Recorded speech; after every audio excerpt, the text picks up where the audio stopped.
Yu-Gi-Oh! World Championship 2023世界各地から熾烈な戦いを勝ち抜いた最強のデュエリストたちがここ東京ビッグサイトについに集結頂点を目指すファイナリストをご紹介いたします Yu-Gi-Oh!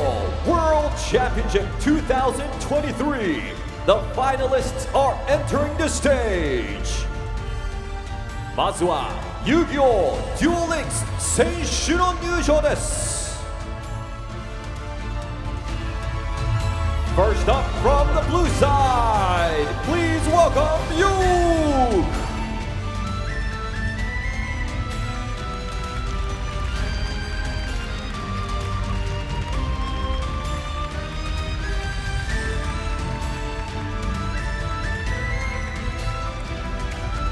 And now from the red side, please give it up for Takagi!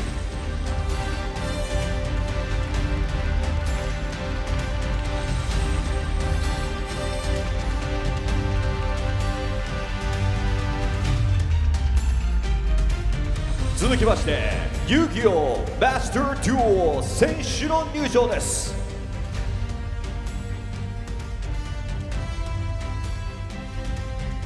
First up on the blue side, please welcome from Team Snipe Hunters, Josh, Emre, and Quantal Thing.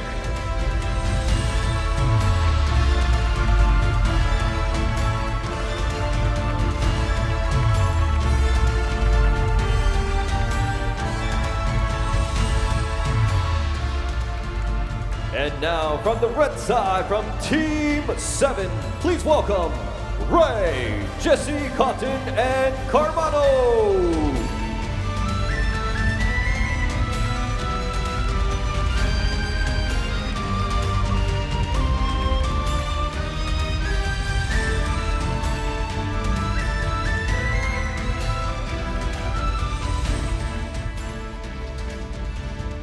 続いて遊戯王オフィシャルカードゲームの部選手の入場です First up from the blue side from USA, please welcome Pauli Aronson.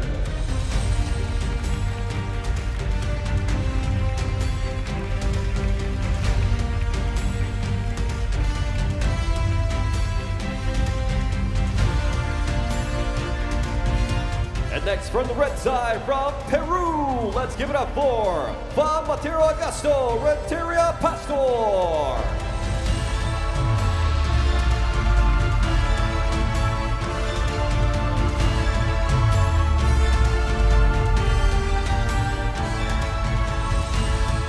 以上3部門10名のファイナリストがここ東京ビッグサイトに集結その決勝大会がいよいよ開幕いたします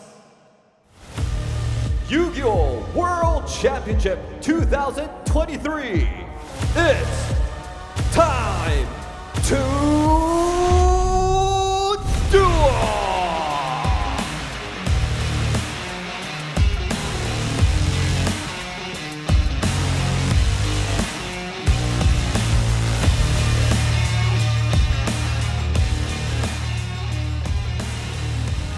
Hello and welcome everyone to the 2023 Yu-Gi-Oh! World Championship Grand Finals, the first in 4 years. I'm honored to open the day. You can call me Steve Kangas, and I'm joined by the one and only Billy Brake and Marcello Barbary. What an incredible opening ceremonies, Billy. I want to get your thoughts on it to start. The ceremony's amazing. Hearing that music just really gets you in the mood to duel, and then getting to see all these players that are going to be competing in the finals for the World Championship, just knowing that 3 and 1 of them are going to walk away as World Champions is incredible. The energy in the room is electric. 10 duelists walked in, only 5 will leave victorious, as of course one of the finals will be a team battle. Marcello, happy to have you back on the desk with me. You were stuck with me all day yesterday, and you got me again. I'm excited. As you mentioned, it has been 4 years, and now we are in for a treat. 10 amazing players, 3 different tournaments to crown 5 world champions. That's gonna be an amazing one, and I'm here for it. And I know it has been a full 4 years since we last had the World Championships. Billy, I know that you've been around for a pillar of the community for quite a while. What does this mean for you to be back? Oh, it really means everything. This is a tournament we always look forward to every year. All the YCSs and the NAWCQs and all the WCQs around the world lead up to this moment, and this is what it's all been about. And just to see who's going to be the world champion, I can't wait. Yeah, whether you're the youngest kid at locals or one of the players on stage, this is the pinnacle of Yu-Gi-Oh! This is what it's all about. And Marcello, I know that it means a lot to you as well. Absolutely. As you mentioned, most tournaments are called WCQ for a reason. They are all the way to get you here, and it doesn't get better than this. It all comes down to WIS. 1 year down the line, and now there is 3 more matches.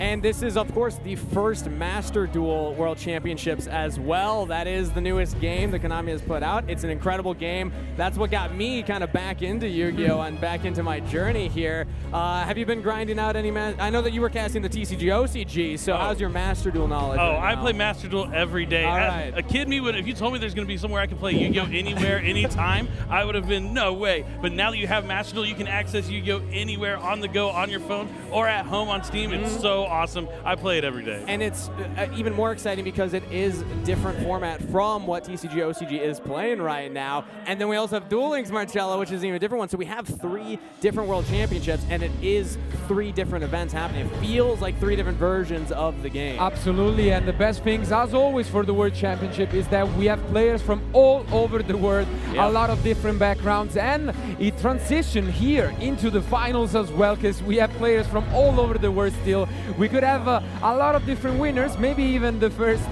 winner at the TCG for the US representing for you two guys. Knock on wood. But no jinxing. We also have North America versus Europe for the finals of Master Duel. So, Billy, are we allowing Marcello on the desk with us for that one? We can. I'm actually rooting a little bit for both sides because I have a horse in the race on both sides. Joshua Schmidt, one of the best players of all time. Jesse Cotton, you obviously heard of him. And with that tier limit strategy being viable in Master Duel, it's hard not to give the edge to Jesse Cotton. Yeah, that's going to be a really fun matchup. I'm sure a lot of people are watching specifically for that because first off, it's a regional rivalry, which is exciting in its own right. Second of all, both of these teams are massively popular. They have incredible duelists on them that have amassed respect from the community for their past performances. Marcello, do you have a horse in this race?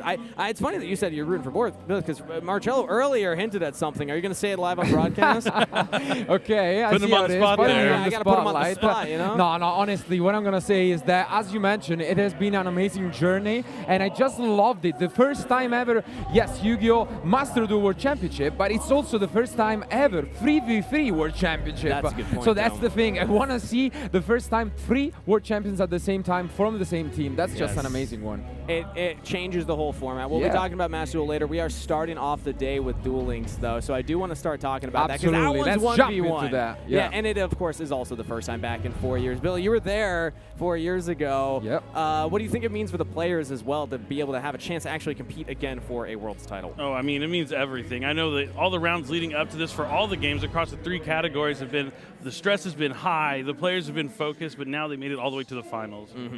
And we're here at the live venue as well, Tokyo Big Sight. If you haven't looked it up, look up Tokyo Big Sight. It literally looks like we're in the Millennium Puzzle. It is incredible. It does. It's really awesome. Yeah. So let's take a look and highlight the players that will be on stage for Duel Links in the finals. The best in the world. Marcello, we got to witness them yesterday. Yuko actually was not on stream, but Takagi was. Impressed us greatly. He qualified through points in the KC Cup, the 4th qualifier through points, but still earned his way here.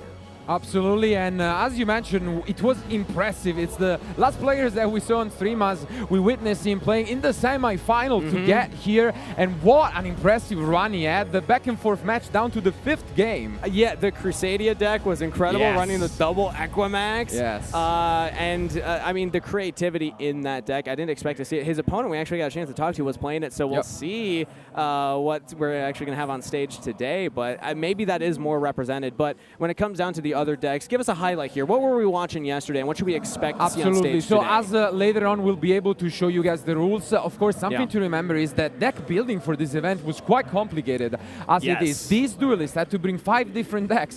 So Billy, I think you can talk us about how difficult it is to build one deck. You know, 5 decks. Wow. Yeah, and the cards are shared too, so you can't use the same card if you have 3 in one deck in another. So you want to make sure you spread out your options, be able to have certain decks that maybe are good against other decks and counter certain matchups. Definitely have to approach it a different way than you would a normal tournament. Yeah, and it allowed for more decks present than I was expecting initially, because theory crafting going into the weekend, I thought I knew what we would see and what it would look like, and my expectations were blown out of the water. Marcello, some of the highlights, I want to talk about those. What were the highlight decks that we saw in day one? We saw a lot of different decks, and as you mentioned, the thing is, they had to bring some legendary decks as well. Yes. And to me, some of the highlights were Salomon Great winning on stream with an OTK. It was an amazing duel nonetheless. But we've also seen, I mean, the Crusadia deck. You gotta give it to Takagi for that one. Yeah, the Crusadia was very exciting. Also, just the patience in that semifinals match that we saw on stream. There were not many back row set. We're not even sure if Takagi's playing a trap. No, it seems like, yeah. There's a lot of Yu-Gi-Oh players. Maybe they're playing traps. Yeah. You could just have none in your decks. Well, that seems to be the meta coming into it, but not going to be. But I want to talk from the player perspective, because obviously it is a big stage. Both of you have been on big stages, so I want to get both your thoughts. Bill, I want to start with you, though. What do you imagine the players are feeling right now, getting ready to face off against each other in front of the crowd, in front of the live audience at home? It's so much stress. Even if you're used to playing on a stage, maybe at the finals of a YCS, or you've been on the stage plenty of time, this is the biggest stage. The sounds, the lights, you got a whole crowd out here, and everyone's watching from home to see if you're going to become the world champion. Yeah. But you got to remember, you're just playing Yu-Gi-Oh! At the end of the day, you're doing the thing you've done so many times before. Focus on your game. Don't worry about all the outside stuff around you. Get in the zone, and remember, it's always time to duel. Not worry about all the excess stuff that's going on around you. It sounds so simple. Easier but when said you're than in done. the moment, when you're up on that stage in those seats, a lot of times I can imagine the stress, the pressure can get to players. Marcello, what are your thoughts on it from experience? Absolutely. As Billy mentioned, yeah, we have been in a similar spot before, but I give credit to these players. I don't think we have been in that spot. This is insane, you guys. I don't think like the stream is amazing, but I don't think it gives enough justice to just how sick this looks. There is an incredible crowd of other players and Yu-Gi-Oh fans watching this live and cheering for these players. They are gonna have amazing entrances, and I'm hyped up for it, honestly. Yeah, as the players are getting ready, we have more time to kind of dissect what expectations are, but just give props and honor to them for making it to this point. It was a long day yesterday. I know across both streams there was a lot of Yu-Gi-Oh happening. That's the best. So you could, no matter which, like, you have both the streams open, got to watch Yu-Gi-Oh all weekend. I'm jealous that I had to be here just doing the TCG and OCG. If I was at home, I've been watching it all at the same time, trying to get as much Yu-Gi-Oh action in as I could. Yeah, I'm happy we were able to get you on the desk here today, because we didn't have a chance to interact with you before. So let's give you a little foray into some of the meta that we expect to see here.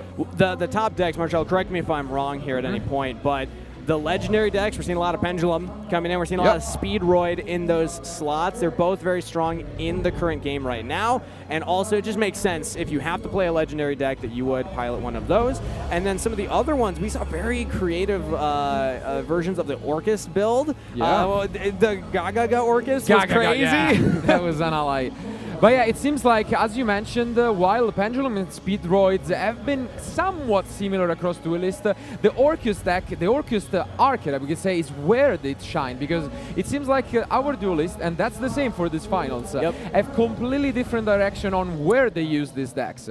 And I think that's going to pay a huge difference when it comes to how they face off. That fifth duel from Takagi, Magistus Pendulum. We saw Dark... I'm a big fan of Magistus. Yeah, we saw he was playing Yugi for the legendary deck, and that's where the Orcus engine was. But then he's going instead for Pendulum Magistus, which blew me away. I was like, I've never seen this before in any of my time on the ladder. So I think that attests to the deck building aspect you were talking about. To make it to this stage, you have to be creative and know the correct decisions to make for your deck.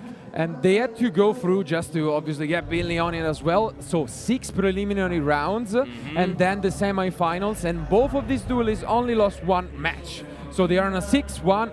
score at the moment, and either one of them, the winner is going to be on 7-1, which is impressive nonetheless. But to do so, they have to win one more best-of-5 match, which is not an easy task. 이름은 이종환입니다. 한국에서 왔습니다. 정말 많이 긴장되는 무대였고 그 긴장감을 최대한 즐기려고 노력을 했고 그 즐긴 덕분에 게임이 잘 풀린 것 같습니다. 제가 연습한 만큼의 경기 결과가 나오기를 바라고 있고 제가 갖고 있는 실력이 경기력으로 전부 발휘되기만 한다면 좋은 결과가 나올 거라고 믿고 있습니다. 我的名字是塔卡基，我的长处就是对于关于游戏方面，就是对于所有的卡组的了解程度都非常高，就是想使用哪个卡组都可以做到轻易的上手。所以说，这方面我会因为这次的规则也是说需要使用非常多的卡组，所以在这方面我会有一定的优势。冠军，19。Yu-Gi-Oh! World Championship 2023 Duel Links.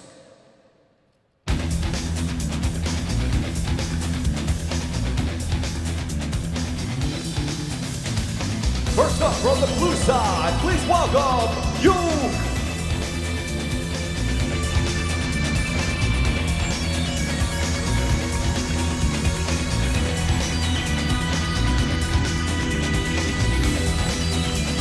And now from the red side, we have Takagi.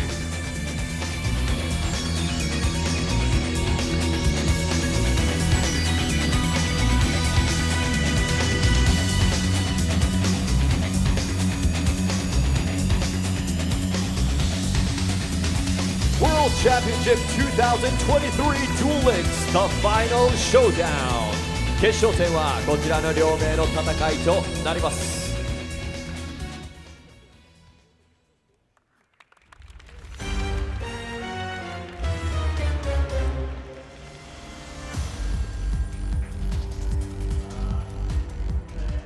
And they're ready to go. The finals is about to be underway.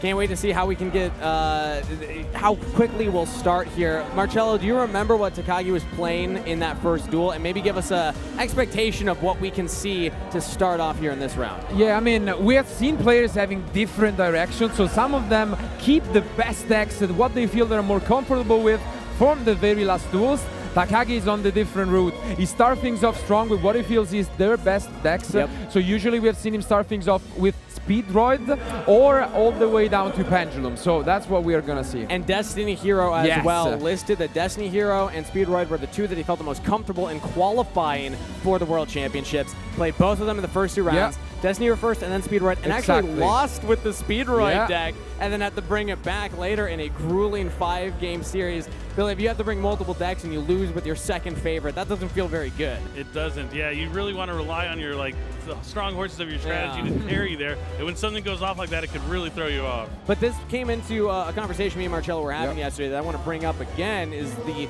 philosophy of how to build your decks. Do you prioritize all the power cards, the best cards in your first couple, where you're trying to come out to an early lead, or it's a best of 5? Do you assume your opponent's going to do the same and say, I'm going to bring maybe an anti-meta deck or something that can play around what I expect them to play and have my better cards in my later decks to try and turn that around? I think I kind of like that chop block strategy. Throw out your weak decks first. If they're stronger decks, they're going to be coming out first. You throw out the weak deck first, you lose with it, still got your stronger one to clean up with in the back games. Makes the reverse sweep more exciting. Absolutely, yeah, and we'll get to see what they do. Honestly, they have very different backgrounds, but as you can see, these are the rules for the finals. Let's cover them right here, right now. You can get this game on your phone currently. If you haven't tried it out, give it a try. Very fun format. It is a speed duel format. Limited zones to play with. This is not your locals Yu-Gi-Oh! This is only 3 monster zones a piece, 3 spell and trap zones a piece. Also, it's exciting, Billy. This is one of my favorite parts. Is on stage, we're going to have voices from the anime and they kind of antagonize each other up on stage. It's incredible. I do love that voice lines. I like the character lines you hear them calling out in the middle of games. One of my favorite parts of Duel Links. Yeah. It's just going to be more anime related, while Master Duel not going to have that anime element to it as much. And the bigger element that adds a layer of complexity to the game is the character skills. Marcello, the character skills can determine things outside of just the decks and really change up how Absolutely, they play. they change a lot, especially when you gotta pick those legendary ones. And what I can tell you is we are gonna see 6 different characters across this finals. They both share 4, but they have one different one across them, and I think that's gonna be an exciting one. That's good. Oh, interesting. Ooh. Well, you can see we were going through a couple of those rules there. It was about the way that you build the decks. In Duel Links, again, if you're coming in from more traditional Yu-Gi-Oh!, you're not aware of the speed duel, there are 20 to 30 card decks and then 0 to 8 cards in the extra deck. There are a few more slots available depending on some of the skills that we're talking about. You can kind of cheat out that rule and get a few more in there depending on what you're playing. But it means that it is a different pace of Yu-Gi-Oh! Than maybe you should expect if you're playing Master Duel or if you're playing TCG or OCG. Absolutely, but we have seen yesterday some back and forths, right? I'm thinking of a Chain Link 6 that happened that was throughout incredible. the day, and that was nice. So you can see I those. could hear the excitement from you guys. Yeah. Guys in the same room out here when things are getting a little crazy over there. Oh yeah, we've been through some highlights. Yeah, I mean, in definitely. Master Duel, you get like Tier Elements Labyrinth, you're going to get up to Chain Link 20. Yeah. But in Duel Links, it is rare to have these long ones, Absolutely. and Chain Link 6 was incredible. That was probably the highlight of my day. Yep. Were there any highlights that you had? Absolutely, I mean that was amazing, but I have enjoyed especially the last match, I gotta say, down to the wire, down to the 5th game, and as you can see here, going through those deck limitations, they had to submit a lot different decks, but still, it was even tougher than our Master Duel competitors, because they're alone there. Yes, and another important note here is that the limited list is a little different in Duel Links. If a card is limited, you can only run one of it, but that also means that you cannot run another card that is limited to one. It's a shared pool of cards in that limited 1 category, same with the limited 2 category. So you can only run 2 of a card that is limited to 2, but even if there's another card that's a different name, limited to 2, you can't run that if you've already capped out that limit 2 category. I mean, with only 20 card decks as the minimum, it doesn't actually affect as much as you might expect, but it is just that extra layer, Marcello, where the deck building is so different than what you would have when you're looking at TCG, OCG. And I can tell you already that one of those decks will have the opposite thing. It will have the maximum of 30 cards from one of our finalists. Yeah. So you can That grass see. looks greener in Duel Links. Maybe one's you know forbidden. something about that. Yeah. But of course, we're talking about the legendary decks as well. So all those rules we just talked about, 20 to 30 cards, all the extra deck, etc. Those also apply to the legendary decks with extra layers on top of it. There are a set amount of cards that you have to go with that are required cards for the selected character, as well as a pool of cards that you can pick from for them, which is why I think we see a lot of speed ride, a lot of pendulum in that spot because of how good they are. World Championship 2023. So, with that said, I think we're getting ready to get onto stage. It sounds like it. So, gentlemen, are you ready? I am excited. I can't wait to see who our first world champion go. will be. 1, duel! And we are underway. Takagi versus Yuku in the Grand Championships for Duel Links. Compared to yesterday, obviously we're not going off replays this time around. Yeah. It will be the first time in the weekend that we see those live duels happening. And well, we are in for a treat, as mentioned. Let's see what the deck they decide to start things off with. When we're looking at the replays, because yesterday, happy you highlighted that, we're watching what had already happened. Now we get to see the live decisions made on stage, and that can add an extra layer of complexity because we get to feel out how the duelists are feeling. How long are they taking with their turn? Like, Exactly. are they nervous right now? Yeah, you get the indication of how long it takes to respond to something can really be a lot of information you can interpret from the opponent or how long they're thinking about their hand. Is it good? If it's something they normally traditionally draw, they're going to play it pretty quickly because they know exactly what to do in that situation. If they windmill slam that trap card, that's probably the best response. But if they take time to think, you're like, oh, they have choices most likely. What do they thinking about? Yeah, or maybe they're deciding to hold it now and use it later. And I think that that's going to make it even more exciting, Marcello, because we can kind of put ourselves in their seat a little bit easier. Yeah, and what I want to see also is how decisive they are with the deck selection. Maybe you see them just instantly picking, and you know, that can also pressure your opponent. If you notice that you are completely fine, you don't care about the stage, you're confident, you know what you're doing. So that can play some action, I think. Yeah, I cannot imagine what it must be like to be on that stage right now. First off, it's the World Championship, so obviously, you know, the nerve should be there from that, but it's the first one in 4 years. Yes. It's been a long time to get to this point. I'm so happy that we get to be here to celebrate the best in the world at the game, and it just feels good to have the World Championships back. And yeah, not just the World Championship, for 3 different games too. Like there's more ways to play Yu-Gi-Oh now than ever. It used to just be a card game. You just had the TCG and OCG, but now you have Master Duel and Duel Links. I mean, Duel Links has been around for some time now, 6 going on 7 years, and now with Master Duel, it's just really cool that we have that many different categories and that many different world champions. All right, but it looks like we are now ready to get on into that grand finals. Yet again, Takagi versus Yuku on the stage. Game 1 start. And Takagi, once again, he starts things off with his signature Destiny Hero deck. That's what the Astra Phoenix character implies. It is a 30-card deck, very deep. And now we have, I wonder what Yuku's going to be playing here. Typically, this is the Rocket deck that we haven't seen, and that one has been fierce. I know that card. That's quick launch. Yes. We actually just saw that in the semifinals of the TCG Dragon Link going on. Dragon Link is represented in all 3 games. It is a testament to how powerful this deck is. Marcello, the combos, the traditional combos in this one, a little bit different than maybe we've been seeing in the TCG, OCG. So what do we expect an end field to look like in this version of Rocket? Yeah, we have seen a lot of different things. We can say that this is not probably just a Dragon Link deck. It's more of a synchro deck, but Yuko is also, as we have seen, playing a fusion package, so that could be interesting. We'll see where he wants to go with it, but regardless, it's important to mention this is one of the characters that is not shared. He's the only one of the 2 playing Varys at the finals. Yeah, so Takagi will not be on this deck. I loved seeing this one yesterday. It can climb up into 8-star synchros incredibly easy. Void Ogre Dragon is incredible. Maybe just 3 set back rows with a Void Ogre Dragon. That is a powerful start. Now, important to note, Takagi was not playing a lot of back row at all yesterday. So, will Void Ogre Dragon actually do much? Oh, wait, okay, maybe he is, and we just didn't see it. Never mind. Wow. All right, well, never mind, everybody. 3 face downs for Takagi. I mean, against a Void Ogre Dragon, I don't know if that's ideal. Crackdown will at least get the once per turn negation. If he has no, but now there's card in hand. Yeah, as soon as he draws, he's going to be able to resolve that Crackdown and take the Void Ogre. And now he has cards in hand, so he won't be able to negate. Almost, it's almost so great. By Crackdown, but this is a nice start regardless. Oh, nice, tributing that more than malicious. It was just a turn pass from Yuku. So now we're going into the skill. This is what you can activate. It will set a polymerization for free.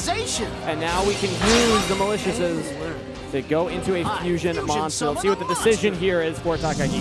It looks like he used Liquid Soldier too. Yes, so Elemental Hero Sunrise gonna search for his Miracle Fusion off the deck, and we could see him trying to go for that OTK right here. Okay, we're going into battle phase, trying to get through some of these back rows. We are assuming that one of these will prevent this. And we have a Paleozoic Canadian. He's gonna flip that Sunrise face down. Very good first trap to use, because now the follow-up trap to get the Canadian back out of the graveyard, onto the field, have some field presence, and to go into links or tributes. And now we have the next skill activation here. How deep into a combo can we go? We're not going for it. Yuko has just all the back row of the deck. And there he is, face down, Miracle Fusion activated. Alright, so malicious. I fusion summon a monster. What are we gonna go for? Absolute zero? Gonna be another Sunrise. My monster's And I mean, we have to assume there are more, maybe another copy of Canada to just keep Yuko in this one. But definitely a rough start. Don't forget that Takagi has back row of their own. I wonder. Ooh, warning point. Okay, so we're trying to prevent further fusion summons or link summons.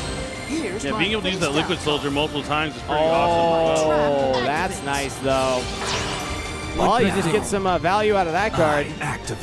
Yeah, at this point now, Yuko forced to get back to Canada just to stay in this one.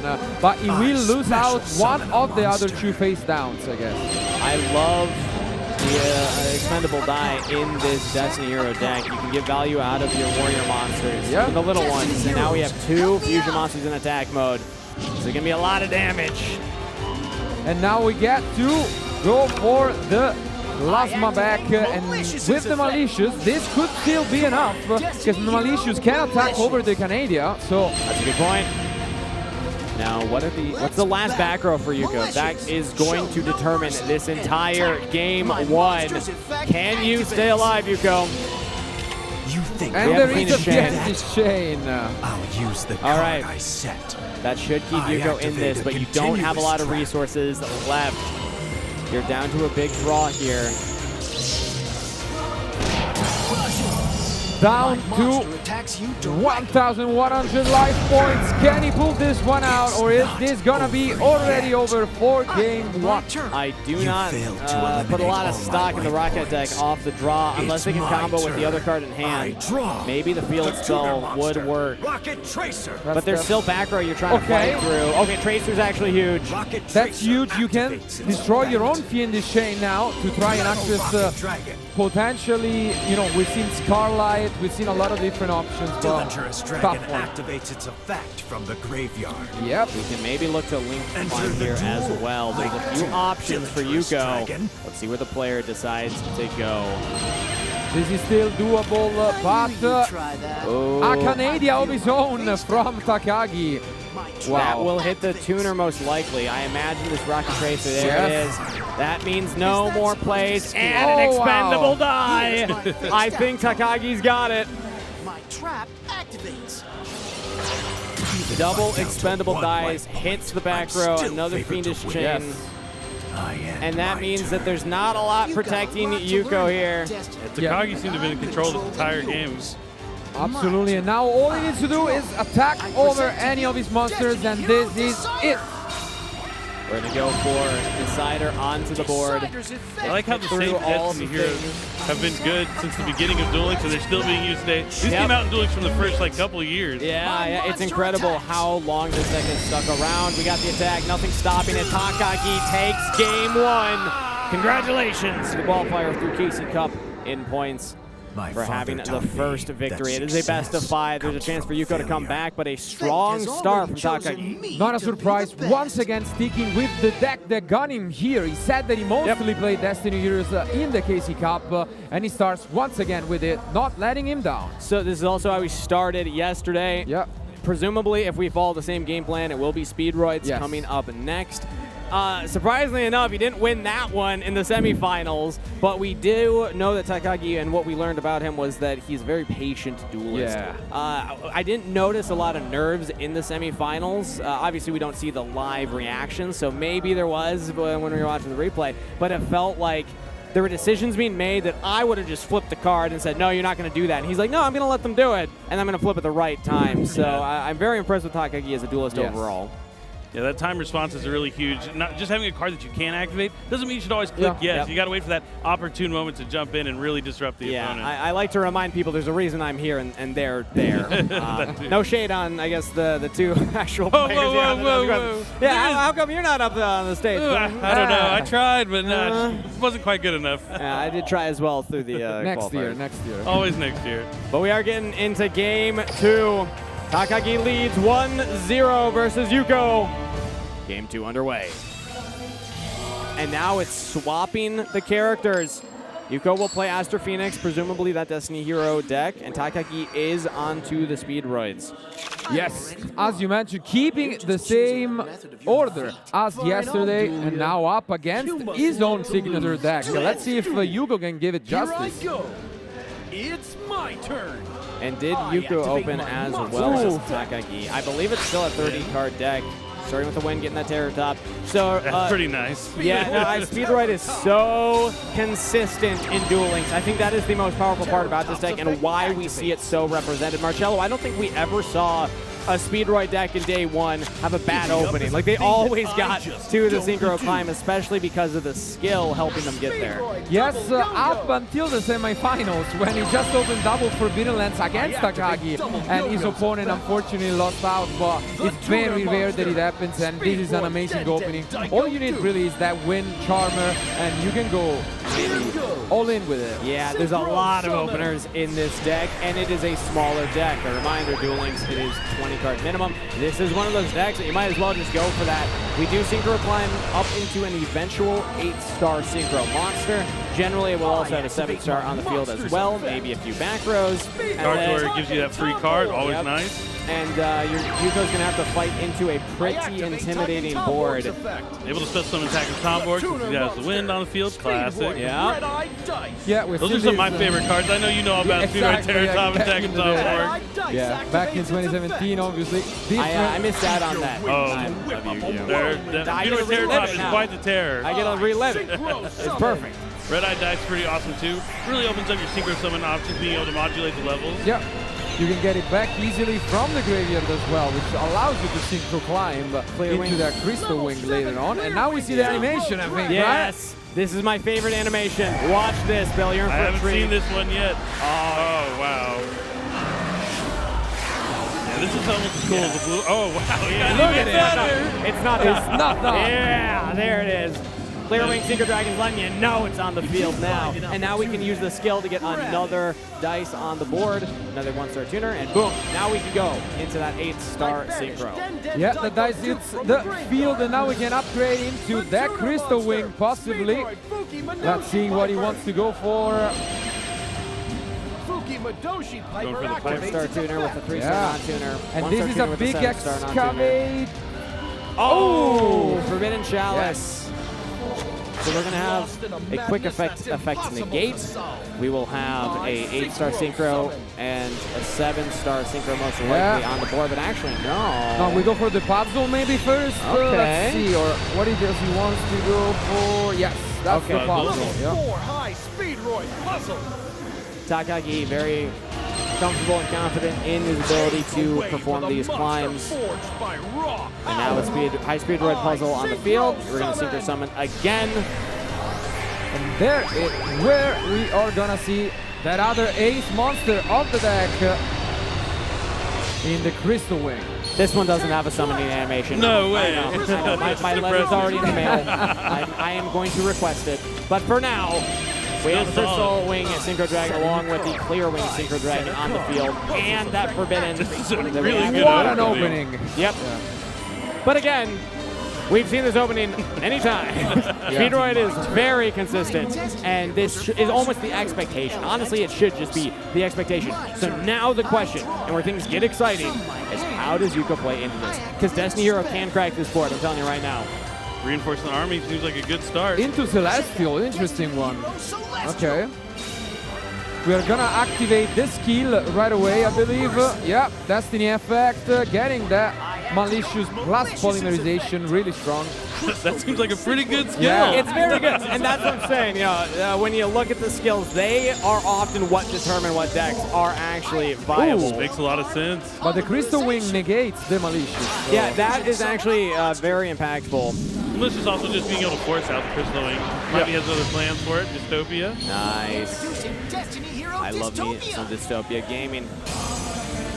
Yeah, that's a nice one. Usually we've seen it pair up later on with the Swordsman to get that effect going.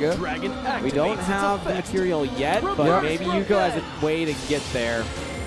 But now we are actually going to use the Crystal Wing at its target. So that's huge. Maybe that's actually really good. And Yuko will have no monsters on the field. 3 back row set. But thinking about the Destiny Hero decks, those might be a couple of bluffs. We'll see. Can Takagi end it here? Would go up 2-0 in this best of 5 in the grand finals if you can win here. I like being able to utilize the other effect of Speedroid attacking Confork as opposed to just being material, and pure Speedroid's actually even better. Being able to summon that Speedroid from the deck. Yeah, it's actually a Speedroid card. It's awesome. If you weren't aware. Yeah, I wasn't. I kind of missed that part. I thought it was a Terratop card. Is that supposed to scare me? Only in your dreams. Oh, but we see this Book of Moon right here. I activate a quick So play Yuko spell. does not have 3 back row bluffs set. There are actually cards. We are playing Yu-Gi-Oh! Yeah, but now he needs more to stay in this game. Yeah. Because he needs at least to deal with the Crystal Wing to stay alive. The Yeah. odds.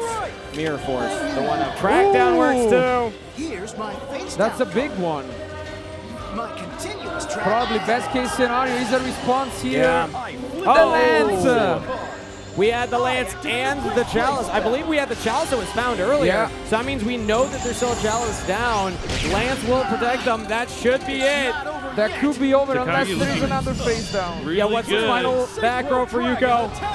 Is it anything? Is it nothing? Spin Storm, Sky Strike for the game. Takagi up 2-0. Wow, that was incredible. It was a speedy match. Speedy. Yeah. Yeah.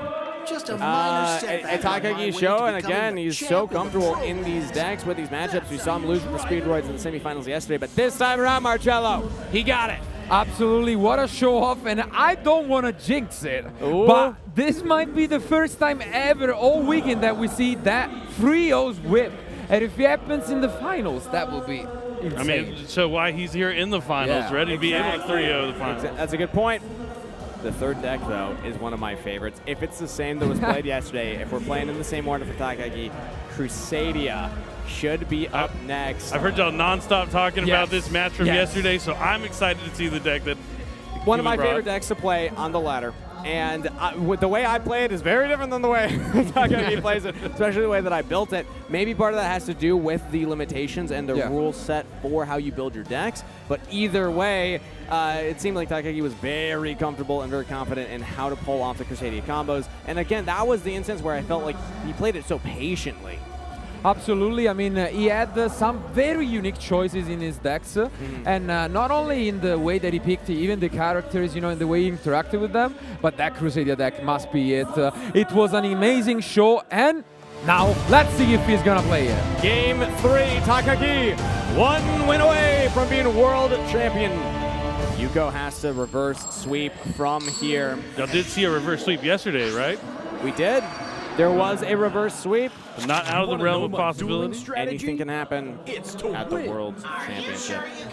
And I can tell you that much, Playmaker and AI means Crusadia. So Takagi did not have any back row outside of Crusadia Crawler in that last duel. Went first, set up the Crusadia with Crawler combo, the Echo Max Crawler, and then won on the follow-up turn with a Kaiju summon. Was Yuko paying attention, and does Yuko know? Because Yuko's on Speedroids right now going first. So you can at least try and stop some of the Kaijus maybe with this, but you're not going to be interacting as much with all the Crusadia climbing. It could get tough. You're right about the consistency of this deck. Yeah, no, we're going to see the exact same combo, I almost guarantee you. Yeah, he's going for a different opening instead of searching for the normal summon. Maybe he already has it. Yeah, I mean, that's generally what that means. There it is. Okay, maybe we have 2 of it now. Let's see. Yeah, going for a different We line. get the I animation guess. again. Let's go. This is a cool one. Yep, this I'm is a big why I fan don't mind now. that everyone's playing Speedroids, because we get treated to this every single time. Yeah. Synchro Summon. There it is.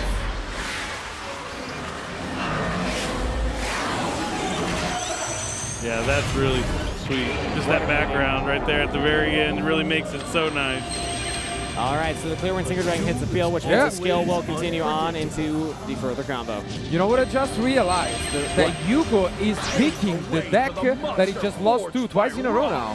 He is. He just picked up the deck that he lost to, but that's not working up until now. And that is a big factor in this. We have 5 decks to bring. Which matchup are you going to get, and how are you going to play it out? Maybe Yuko's just 1 deck behind what he should be doing. It seems like he is at the moment, but this will be an amazing opening nonetheless. And we'll continue to climb from here. This is the way that we've seen it been most of the time, but now we have the double yo-yo summon after the fact. Get back in tuner. We're going to go into that 7-star. Important to note, typically we want to get into one of our forbidden cards. We've seen most of the speedruns playing the Forbidden Chalice and the Forbidden Lance and excavating into those. We didn't see that earlier because of the double yo-yo picked up. So a back row set would actually be pretty pivotal in this matchup. Otherwise, if Takagi has 3 Crusadia monsters in hand, it's going to be kind of tough to survive here. I mean, Crusadia, I like Crusadia going second more than first. Really? Just because they can put out so much damage with like Echo Max and stuff? The double damage, battle damage over with Echo Max is huge. And especially, as you mentioned, we have seen these playing Kaiju. So those are amazing going second. You can, guide you over the Crystal Wing and then just go into Crusadia combo. And this duel could be over quick. But there's 2 back row. Oh, that is very impactful. Yuko might still be in this now. Let's see. Okay, Arborea, not a Kaiju yet. My circuit. I would imagine the Kaiju would come down first if you had it just to get through the Crystal Wing. So maybe this is a sign that there is no Kaiju in hand for Takagi. I guess you could do it now. Great at making out 5 Rex. Yeah. Sorry, I gotta splash in my TCG stuff here a little bit. We can't talk about that card anymore. Oh, sorry, he's forbidden. Okay, this is a nice one. You could make a chain link to prevent the Crystal Wing from negating whatever you want, but he's actually, okay, interestingly enough, deciding to keep the other one around. I guess it makes sense still. Ruthlisia can actually get through some of these monsters, so I think it makes sense. You have to stop that one. I do like that from Takagi. Yeah, because now forces it out. The negation is gone. Ooh, and he has the Draco. Wow, so we have Draco, we have Maximus in hand. This is the ideal Crusadia opening. I think we still need a Kaiju in order to OTK, but we haven't seen, I believe, 2 cards in the hand of Takagi. There is a chance. And he can still special summon that Arborea he just added back to his hand since he started with the normal summon. The Crusadia combo is so satisfying. I love this deck. Another one that I missed out on when it was first coming out. Oh, it's great at link climbing, yeah. But very fun to revisit it. One of the big reasons Duel Links is such a fun game. You can experience a different format. Here comes that Arborea that he added back. And he gets the power, which is a nice one to protect from those face downs. That's actually huge. Yeah, now these back row are way less threatening. This is part of why Crusadia is so good at going second. The OTK is not difficult to set up. Takagi had to play this correctly, and he did. But now this is the reward. Equimax, Maximus in hand, power as well. This duel could end right here. Yes, could this be already it for that 3-0? Let's add up the damage. Calculating the formula for victory. Yeah, I mean... Oh yeah, we haven't even used the skill here. No. Gaining all that life points back. Currently doing double damage. Oh, we're going to go for the power early. That's yeah, interesting. Do we have a second power then? Ooh, but we see the lance chain. Yeah, well, I mean, does lose the attack. Now it's unaffected by the effects of other spell and traps, so this other back row still won't do anything. But still more. For Legacy Succession to bring it back. So, wow. Pointed to by a link monster. Takagi is very creative. We're just hitting into the big synchro. It's not the OTK. Yuko is still in this, but it's looking rough. Absolutely. Let's see this draw, because usually the speed right deck ends with, the card back in his hand, added in the end phase through the graveyard, thanks to the puzzle. Yeah. But he didn't open up with that combo, and now he's left top decking, I guess. That's a good point. Typically, speed right, the power of it is not only the consistent setup, but also the follow-up on the next turn if your opponent doesn't OTK you right there. But now we get to use once again that skill. We still have this. I banished Den Den Daiko Duke from the graveyard. The skills have so many effects. The layers to them add so much depth to these matches. They really seem to. They really have a huge impact on the gameplay. Yeah, More so than how you draw, it And seems let's like. see this Much excavate. more. Oh, that's nice. Chalice. Set a card. Let's battle. Clearwing Synchro Dragon attack. So we're going to just clear through the Maximus.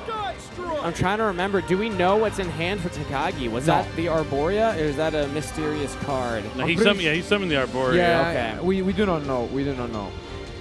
I could assume it's probably one of the others. Crusadia he already special summoned throughout the turn, but The Arborea in the Possibly. graveyard will protect Maximus on field. Ending my turn. and That's it! That's it. I draw. 2 back row for Yuko. These will have to do a lot of heavy lifting here, as we know that Takagi has a deep Crusadia extra deck package. There is another full line of Crusadia cards that were shown Come out. in yesterday's semifinals, and we're just dropping the Equimax. Interesting. Huh. Well, let's see where Takagi goes with this one. Yeah, just gonna. We know that he's playing the second copy, you know, so Yeah. he feels like he can just combo through and then makes a second one later on. Because the thing And is, this gets another Arborea into rotation. yeah, he now knows that there is the Forbidden Chalice face down, and so he couldn't just attack with the Equimax, because then he could, you know. yeah. Circuit. Link summon. So he grabbed Replace. He said maybe he already has Draco. I feel like Draco's pretty useful in your follow-up Yeah. turns. Yeah. There's a reason Takagi is here. He has a plan. He has a strategy of where this field is going. We're going for the Ooh, that's Reclusia. huge. This will force out the Forbidden Chalice most likely. I would agree. Yeah. Yeah. On the regular. I guess maybe if he knows how, yeah, he's gonna go for the Chalice. There That's it is. nice. Yeah, because the Reclusia otherwise can just pop itself in something else. Activate a quick play spell. I guess you could just chain it on the link, right? So Yeah, I you think you go prevent- after the yeah. regular. Yeah. Well played here by Yuko, and let's see this last card in end. If he is able to come up with the field here, yeah. Is All it right, the Draco? That would be so cool. That would be incredible. We still don't know what Yuko's other back row card is right now. Yeah, it's been down for quite some time. In Holding terms on of to Duel Links that. time. In terms of dueling, true. It's a good distinction to make. Now, we know there's another Equimax in Takagi's extra deck. I'm not sure what the other 2 cards are, if there's other options to go into in this instance. And if so, what those might be, and if they can actually get through what Takagi is staring down. Because this is why I was surprised to see Crusadia. It's not one of the highest powered decks around, and it can be tough to play through a lot of the top threats. I think we are just going maybe for the second Equimax and attack. That's it. I guess. Let's see, or maybe not. Maybe you could go for something else. Let's see. They're the right arrows. Yeah. There is the Equimax. We can just try and clear the clear wing. And then hopefully that back row does not do much to stop you. And we have another Maximus. That's nice though, yeah. Ooh, do we just switch everything? My monster attacks. Oh, we're keeping one Maximus in defense. And no response from the face down. Attack.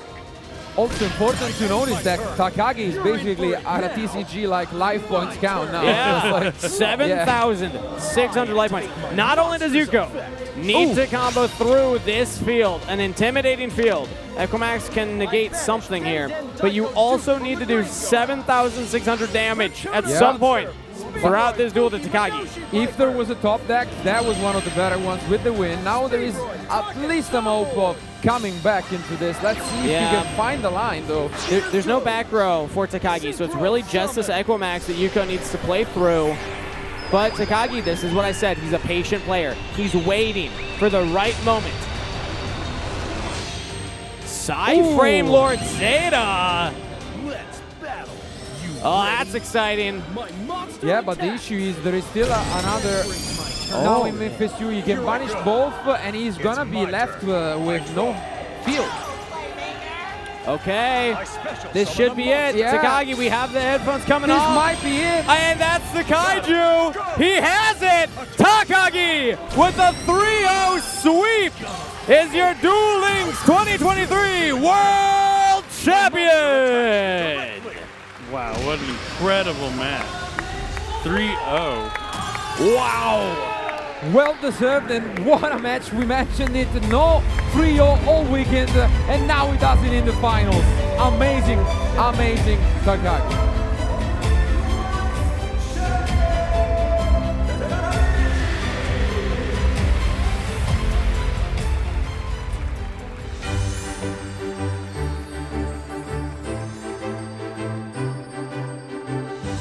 さあ優勝しました高木選手、今のお気持ちをお願いいたします。问你，获得冠军非常开心。優勝できて非常に嬉しいです。一直以来做了这么多的努力，终于在今天获得了成果。今までの努力が報われましたので嬉しいです。素晴らしい試合をしてくれた選手に盛大な拍手をお願いいたします。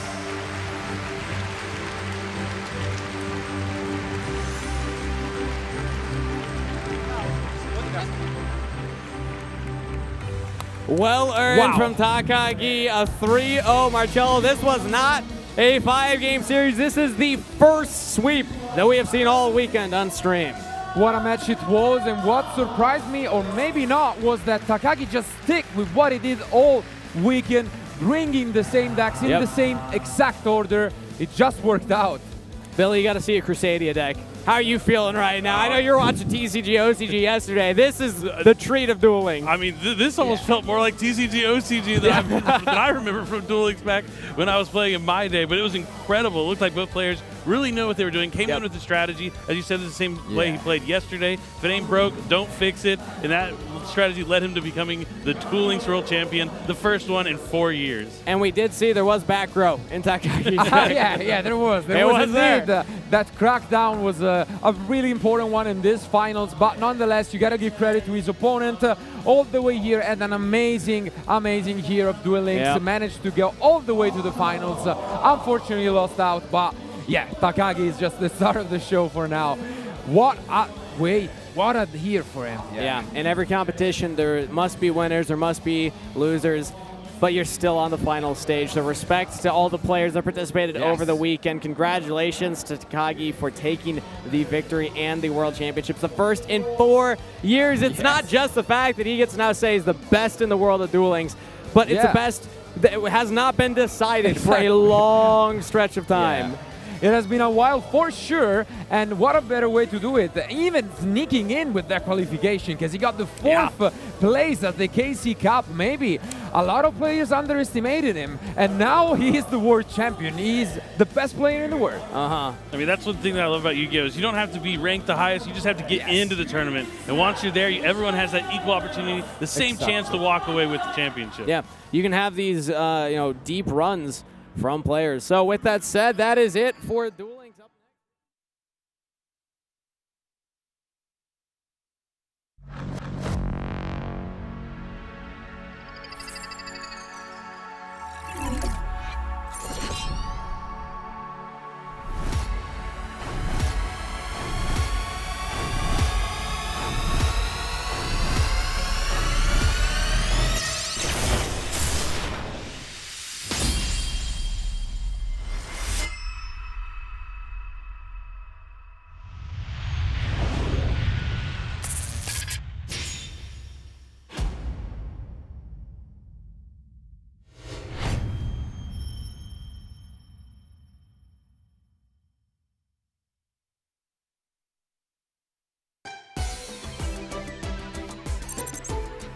皆さんこんにちは。コナミデジタルエンターテインメント遊戯王デジタルゲーム制作チームプロデューサーの寺島です。2016年にサービス開始となりました遊戯王デュエルリンクスですが、遊戯王デュエルモンスターズから始まり、昨年アニメ6作品目の遊戯王ブレインズを追加し、さまざまなワールドで楽しんでいただいているかと思います。現在9月28日の C ワールド開放に向けて準備を進めておりますが、今回は7作品目となる遊戯王セブンスワールドが追加される予定です。これは日本で2020年よりサービス開始となりました遊戯王ラッシュデュエルがデュエルリンクスでも遊べるということです。大量ドローや連続召喚などラッシュデュエルならではのダイナミックでスピーディーな新しいデュエルを体験いただけます。一から始めることができる遊戯王の新たな入り口として全ての皆様にデュエルリンクスを楽しんでいただければと考えております。現在デュエルリンクスではオフィシャルカードゲームを元にしたスピードデュエルを遊んでいただいておりますが、新ワールド追加後はスピードデュエル、ラッシュデュエルの二軸で展開させていただきます。引き続きスピードデュエル、ラッシュデュエルそれぞれのワールドを盛り上げてまいりますので、これからのデュエルリンクスにご期待ください。Can you believe it? We got sevens coming, Billy. I'm so excited. One of my favorite characters from all the animated series is actually from Sevens, and I've been watching it since the beginning, and that's Luke. I can't wait to play as Luke in the Yu-Gi-Oh! Sevens world. I'm so excited for The this. funny thing is, I even asked you this ahead of the show. Who's your favorite character? And you're like, yeah, you can't play him in Duel Links. But hey, look at that. I'm so pumped. You manifested. I really did. I believed in it. Thank you, Billy. Everyone actually say thank you to Billy. Thank You're for bringing welcome. us in. Yes, Yeah. Multi-Strike Dragon Draggy is just for you guys. Yes, September 28, gonna be an exciting one nonetheless. We already just went through the Duel Links World Championship, but we really look into the future, and that's amazing news. To be Exactly. fair. And speaking of the future, coming up next, we have the Master Duel Worlds Finals. So make sure to stick around because North America versus Europe is coming up right after this.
3, 2, 1.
3, 2, 1.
3, 2, 1.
3, 2, 1.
3, 2, 1.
Hello and welcome back, everyone, to the 2023 Yu-Gi-Oh! World Championships, where we're getting ready for Master Duel category. This one I've been very excited about, not only because of the matchup North America versus Europe, but Marcello, because of some of the players that are on the teams, fan favorites, big pillars of the community. Absolutely. Not only is it the first ever Master Duel World Championship, but it's the first ever 3v3 World Championship. We're all excited for it. I was so excited. I forced my way onto this stage. I told people, you got to get me in there. I got to get in with Kangas and Marcello, and I want to make sure I'm here to cast this first ever Master Duel World Championship. Yeah, you're doing TCG OCG, right? What are you doing here right now? Well, if I remember, we're going to meet the players soon, but there's some TCG OCG players that are competing for the World Championship here in Master Duel. And I'm a big Master Duel fan. I've been playing since the day it came out. I haven't stopped, and I'm so excited to see who's going to be the first World Champion. Very fun format to have, and the deck building adds a deeper layer, similar to Duel Links that we just crowned the champions for.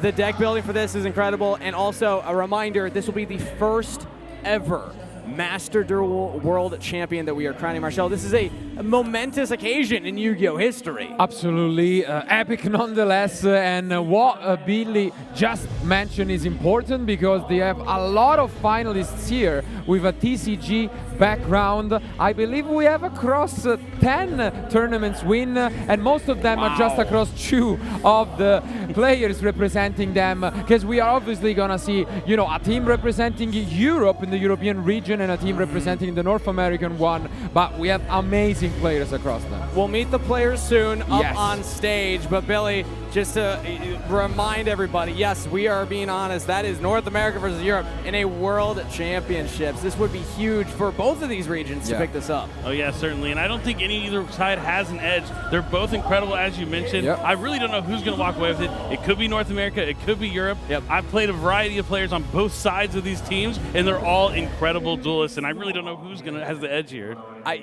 Is there a favorite, Marcello? Do you think that one of these teams is favored over the other? I do not think so. At the same time, we gotta say we haven't seen one of them on stream yet. True. So I'm in for it because we have seen the other team a lot of times already. I know a lot of people have been talking about that, so Yeah. let's just talk about it. Team 7 made it through Yeah. all of day 1, not having a feature match on stream. So we're going to be learning a lot about what strategies they are bringing today to this finals live here with the audience. Yeah, but we have had a lot of highlights from yesterday as this team had to go through 2 separate groups and they had to win at least 2 out of the 3 matches to advance to the semifinals, which were also played yesterday. So it was a long journey. Yeah, and technically it came in as a second seed, if you want to call it, from the group that they qualified through. So maybe, do we call it an underdog story? I don't think so. I think with the caliber player you have on these teams, hard to call either side an underdog. Almost you'd expect both of these teams to be here. But yeah, for Team 7 not to have a feature match, it's probably because you knew they were going to make it here to the finals. It is, I would say they're one of the favorites to win it all, looking at the breakdown of the tournament going into this match. Was that your prediction even before you saw any of the duels or the results? I think if I was looking at all the teams, the 2 teams that made it to the finals were the 2 I would have picked. Knowing that they were in 2 different pods, I think it was the tournament for them to lose, and they didn't. They made it all the way here, and I can't wait to see which one of them is going to walk away world champions. Unfortunately, it's too late for you to say that you had made a public statement beforehand. So True. I'm just saying, I would have. I knew all along. But something more important to mention is that but at least a bunch of these duelists are also previous World Championship appearances, not only for the TCG, as we will be able to go into. We have a former World Champion among them for the Dragon Duel category. So we could see a 2-time World Champion in different categories. That would be mind-blowing. Yeah, all of Team 7 has played at the World Championship before. Yes. All 3 of them are not strangers to the World Championship stage. I can't wait to actually introduce the players and meet them. But yeah, to count them down, not up. But the other team coming from EU has one of the greatest players I've ever had the pleasure of playing, and I can't wait to see if they're going to be able to take him on. You do have some background with him, right? I have a couple. I've played a few finals of a couple YCSs in the past. So unbiased cast is what I'm hearing. I'm just happy that they're all here, and they're all incredible duelists, and I'm all about having the excellent plays and seeing what the greatest minds of the game can bring to the World Championship. And when we talk about, we'll highlight more of the deck building, the rules as well later, but it's fun to tease that too, because that was the most exciting thing about this event. I know some people were like, if you check the general discourse online, what the community felt about, it's shared cards, you can't have 3 of cards in one deck and then also in another deck, but it allowed for such a different format here in the World's Finals, and a lot of different decks being represented. And it's similar, although different, to what we have seen at the Duel Links. Their players obviously were on their own, but they had to bring 5 different decks. This time around, we have 6 different decks across. There are only 3 shared cards, which means that at least in terms of archetypes, in terms of decks, those are 6 different decks, and that's amazing. And I know, Billy, we had a conversation about this yesterday, that a lot of duelists like to say, I'm really good at building decks, but then the performance, what's the best top cut you've had, right? But you have to do both to win this event. You have to be able to perform on stage and be very creative in how you approach the building of the deck itself. Yeah, I think the Master Duel format they have with the World Championship really brought a different dynamic, something maybe these players, even though they've played in previous World Championships, had to prepare for and tackle in a completely different way, and they were still able to rise to the challenge and meet it here and make it all the way to the finals.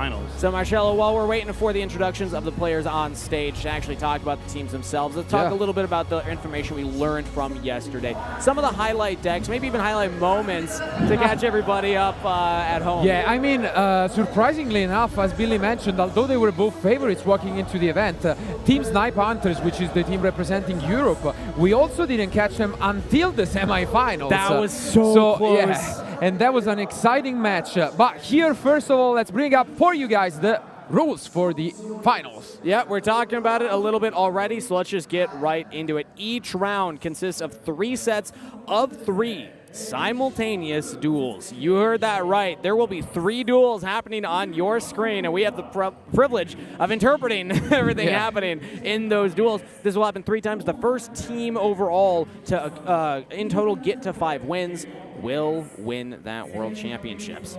They can communicate during rounds as well, Billy. So we saw a little bit of that yesterday with the player cams. You can tell when they're communicating, when they're talking about the opponents they're up against. But there are also the deck building rules, which makes it so that these players, as mentioned, need to pick those free shared cards. And sometimes I can see them arguing whether, especially they all agree on which that should be, I guess. In general, it's been Maxi, it's been Ash Blossom. We've seen that across pretty much every other team. But the third card, you're just going to say it. That's the one that, you know, we do see some variance. So if you're wondering what we're talking about, you're given a max of 3 copies of cards across everyone's deck except for the shared cards. You can select 3 of those. So what were some of the options? We talked about this yesterday, Marcello. But what were some of the options that we were thinking teams might gravitate towards? We have had a few. So obviously to pair it up and, you know, have a trinity, we have seen Infinite Impermanence as one popular trap card. That seems like a good pick. Yeah, but we have also seen it towards countering those Maxi and Ash Blossom there. So the main strategies are obviously Call by the Grave or Triple Tactics Talent. And spoiler alert, our finalists have chosen different shared cards with their third pick. Different philosophies. That's the correct way to play in this format. Each duelist will get 2 decks to play with, so they have options throughout the series, and they can choose which deck they want to go for in each duel. We are following the Forbidden and Limited list as of July 14th, 2023. If you go into Master Duel right now, boot it up and start playing, you're playing in the same rules that these duelists are on the stage. So yeah, I mean, it's so fun that it's so fresh, it's so live right now. We are literally playing in the same game as everyone at home. Yeah, that's really fantastic. So when you see these decks that the players are using here, you can just go into your own Master Duel game and build them yourselves. Take them for a spin, see if you can play just as well as they do. That's what I did after the Invitational, and it didn't work out for me. Hopefully it works out for you at home.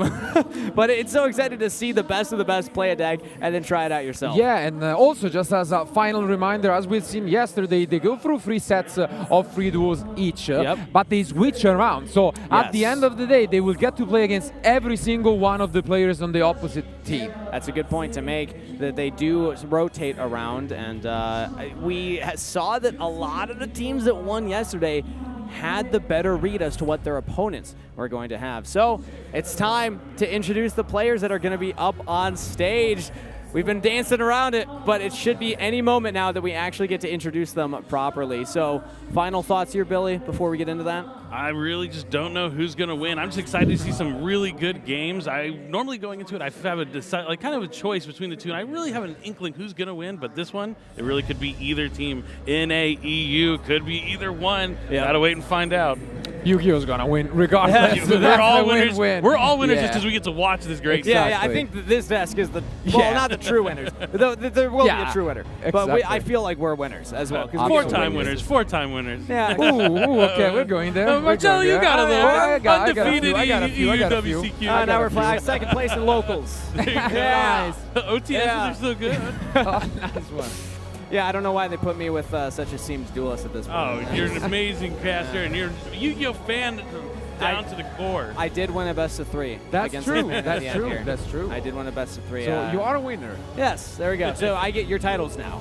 That's how it works. Sure. I think you did let me take back that Cyber Dragon play. So you were a gracious opponent. That's fair enough. But and again, we are waiting for the player introductions themselves. Those should be coming up anytime now. While we're waiting for that, another part of that format that I want to highlight is the fact that we didn't see this yesterday, but there is a chance that we finish in the second game, because it's just first team to get 5 wins total, 5 duel wins total. And Marcello, even though we didn't see it, if a team sweeps one of those and then the team wins 2 out of the 3 for the other, that it could be over that fast. I'm just saying, we did jinx the Duel Links one. We might just jinx the Master Duel one. So let's see if that happens. But all right, counter jinx it, Billy. Yeah, go for it. We're going to see it go all the way. 9 games down to the wire. It's going to be an epic drag-out match. I can't wait to see it. Yeah, Maxi, Ash Blossom, every single game. I don't expect it to be done by that second game. No. I think it is important to highlight that. The skill of the players represented. So With that said, My name is Joshua Schmidt and I'm from Germany. My name is Emre Kızılatiş. I'm from Germany too. I'm Jack Roystenkamer. I'm from the Netherlands. I think the strongest part of our lineup is that all of our two decks make a lot of sense together. All of the second deck always covers the weaknesses of the first deck really well, and I think that's why we were able to do as well as we did today. We're gonna win. That's it. We're winning. Raymond Dye, and I'm from the United States. Jesse Cotton, I'm from Toronto, Canada. Ryan Yu, I'm also from Toronto, Canada. Ryan performed extremely well. He's a very strong duelist, and I think today he overperformed immensely.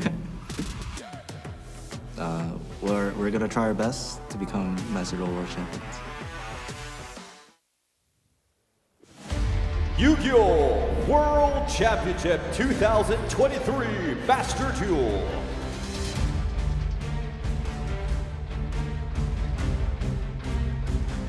First up from the blue side, from Team Snipe Hunters, please welcome Josh, Emre, and Puntel Thing.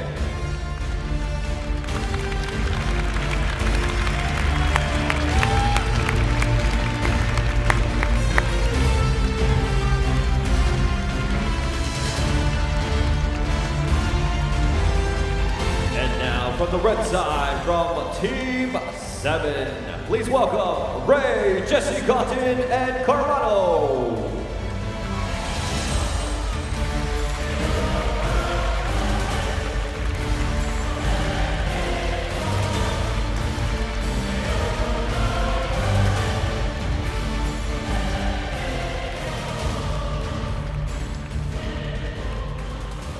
World Championship 2023 Master Duel the Final Showdown. 決勝戦はこちらの両チームの戦いとなります。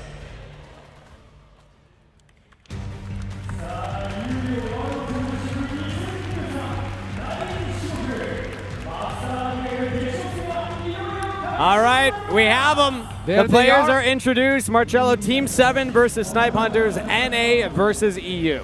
We did go through a brief introduction, but these are some amazing, amazing players with an insane background in the TCG especially. And I want to start talking about that. Billy, you've competed against some of these players. You're friends with some of these players. Talk to me about some of the players you want to highlight, especially going into this World Final match. I mean, looking at, you can't discount Jesse Cotton or Joshua Schmidt. I believe Jesse Cotton's played Worlds maybe 4 times now. This might be his 4th appearance here. Josh right there, maybe at 3 or 4 as well, maybe 4. Exactly the same. I played Joshua Schmidt personally in the finals of 2 YCSs, one of the hardest competitors I've ever played against.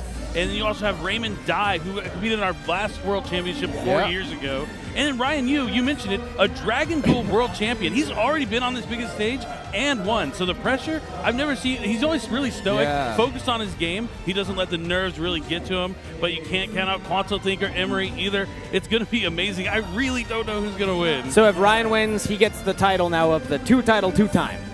Which is just phenomenal. Yeah, there you go.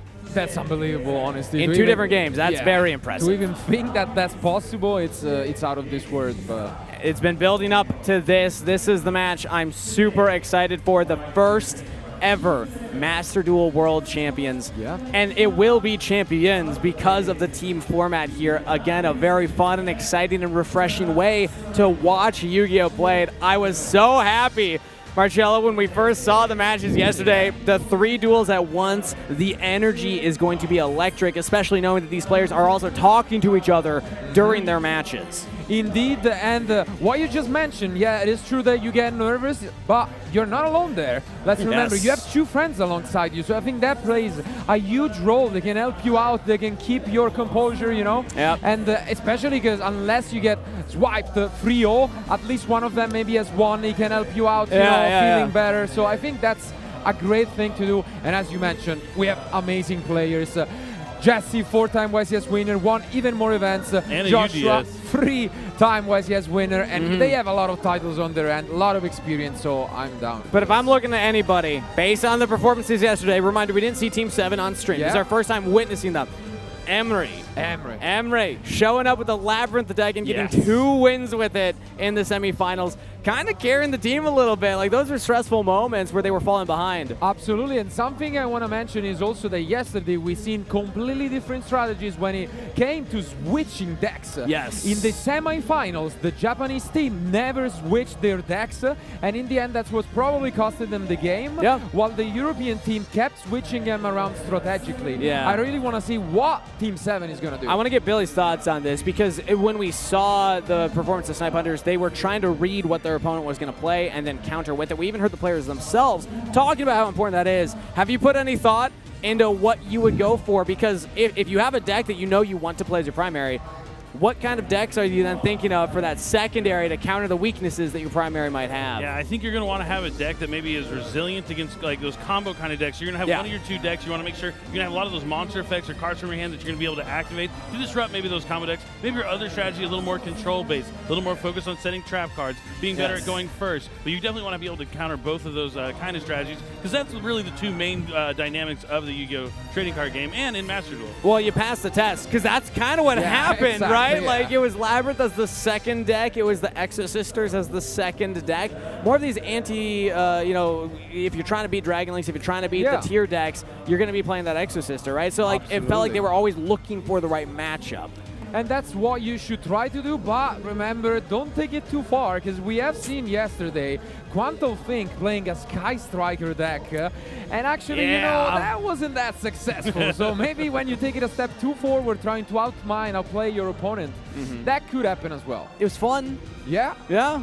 Maybe we'll see it again. Yeah, they did say that they're here to have some fun. But also, I think at this point, everyone's looking for that championship. Yeah, I do like the 2 deck. I do. So if one of them, like Sky Striker, I can say, isn't working out for you, you can kind of just leave it behind and really focus on maybe your other deck. It's really a cool dynamic that it brings to the game, having those deck options. Yeah, I'm actually blanking right now. Marcello, do you remember what the other deck was outside of the Sky Strikers? It was Tier Element for Quantum Think. Okay. So, you know, you can see it's arguably... Not a bad one to pivot back to, I suppose. I would say no. I mean, it did work out for him because he won when it switched back to Tier Element. So let's catch everybody up then on what the popular decks are right now. Based on the information we got yesterday, based on what we're expecting today, there's a few decks that are kind of standing as the clear favorites in this tournament. Yeah. That gotta be tournaments on top, still with the Kir Kalos there, although it suffered some strong hits in the latest Forbidden Limited updates, it still is there, but as you mentioned it at the beginning of the day, Dragon Link is a deck that is in the finals for all 3 categories. That's impressive. I mean, just good dragons. That's Yu-Gi-Oh! Since day one.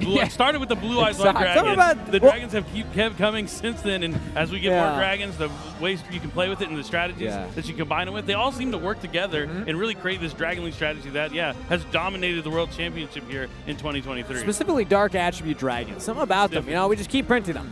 Yeah, pretty good. They just never get old. Let's keep them coming. So, Dragon Link Tier Elements, Sprite.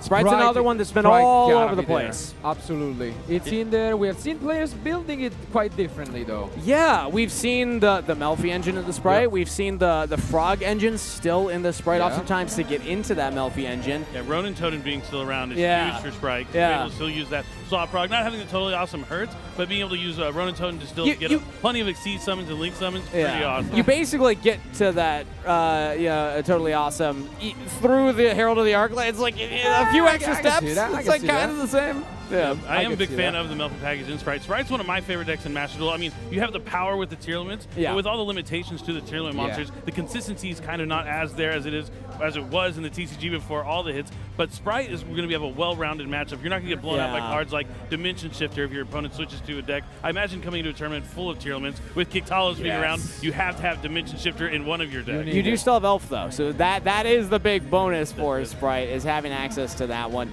Some of the rogue decks, though, we've had a couple of fun ones. You mentioned Emre and his Labyrinth deck. We expected Labyrinth to be represented. I thought it was going to be everywhere. We only saw it from Emre. Same for TCG. Yeah. Nobody's playing Labyrinth. What's going on? What's happening? But I mean, Emre proved us right, we could say, because he never lost a single game while playing Labyrinth, and I would be shocked if we didn't see at least a game of Labyrinth here in the finals. I got to chat with him a little bit ahead of the event as well, and he was saying the reason why he likes that is because it's a good blind one. If you don't know what your opponent's going to play, it's just, it can cover a lot of bases.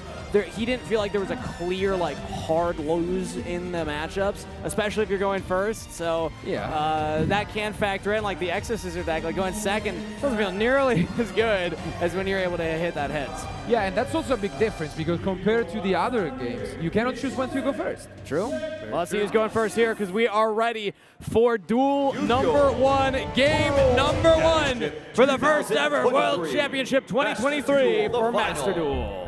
会場の皆様、一緒にカウントダウンをお願いします。3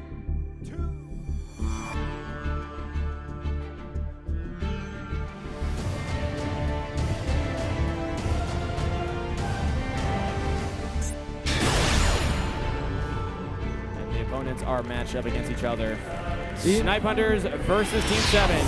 Crosses his fingers, hoping to go first, I'd imagine. Absolutely. Or maybe just hoping to win.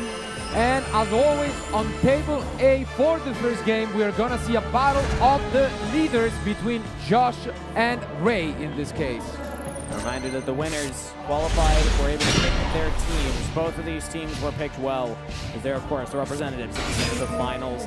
So Ray, going first, seems to be playing that Sprite package. Nimble Beaver, a great start, going to open up access to Sprite Sprint. You got to play multiple copies of Nimble Angler so you can summon one with that Nimble Beaver and still send a Nimble Angler to summon 2 more Nimble Beavers from the deck with Sprite Sprint. It looks like he's just going to go into Gigantic first, playing around stuff like Nibiru the Primal Being. Heads up. Yeah. And it doesn't seem like there is any response at all from Josh. Yeah, if there's a Maxi, you're dropping that down. If there's an Ash, maybe you're using it here. Absolutely. And here, I mean, we can expect 2 different decks. We have seen Josh multiple times already. And the 2 decks he was using yesterday were Naturia, Runic, which was also the only Runic deck we have seen in action, and Dragon Link. So we see why he went for that Gigantic Sprite instead of the Sprint first. He actually had that second copy of Angler in the hand, so he's able to get the swap prog and discard as a cost to be able to trigger that Nimble Angler to summon the 2 Beavers from the deck. Ray showing a deep understanding of the combos, respecting his deck and knowing how to play it. We have a lot of 2 stars on the field right now. Assuming we're going to go into an elf here, usually that is where the Sprite board wants to Those arrows are pointing the right way. You're right there. And now, most likely, we've been seeing if it's the Melty package, it's not. It's actually Sprite Sprint, so we're not yet going into another Xyz. Instead, we are linking. This is a very heads-up play, as he has gone through the Angler, so that's what you usually send with the Sprint. Instead, thanks to the Elf, you can send the blue and get it back. Oh, that's, again, very creative from Ray. Yeah.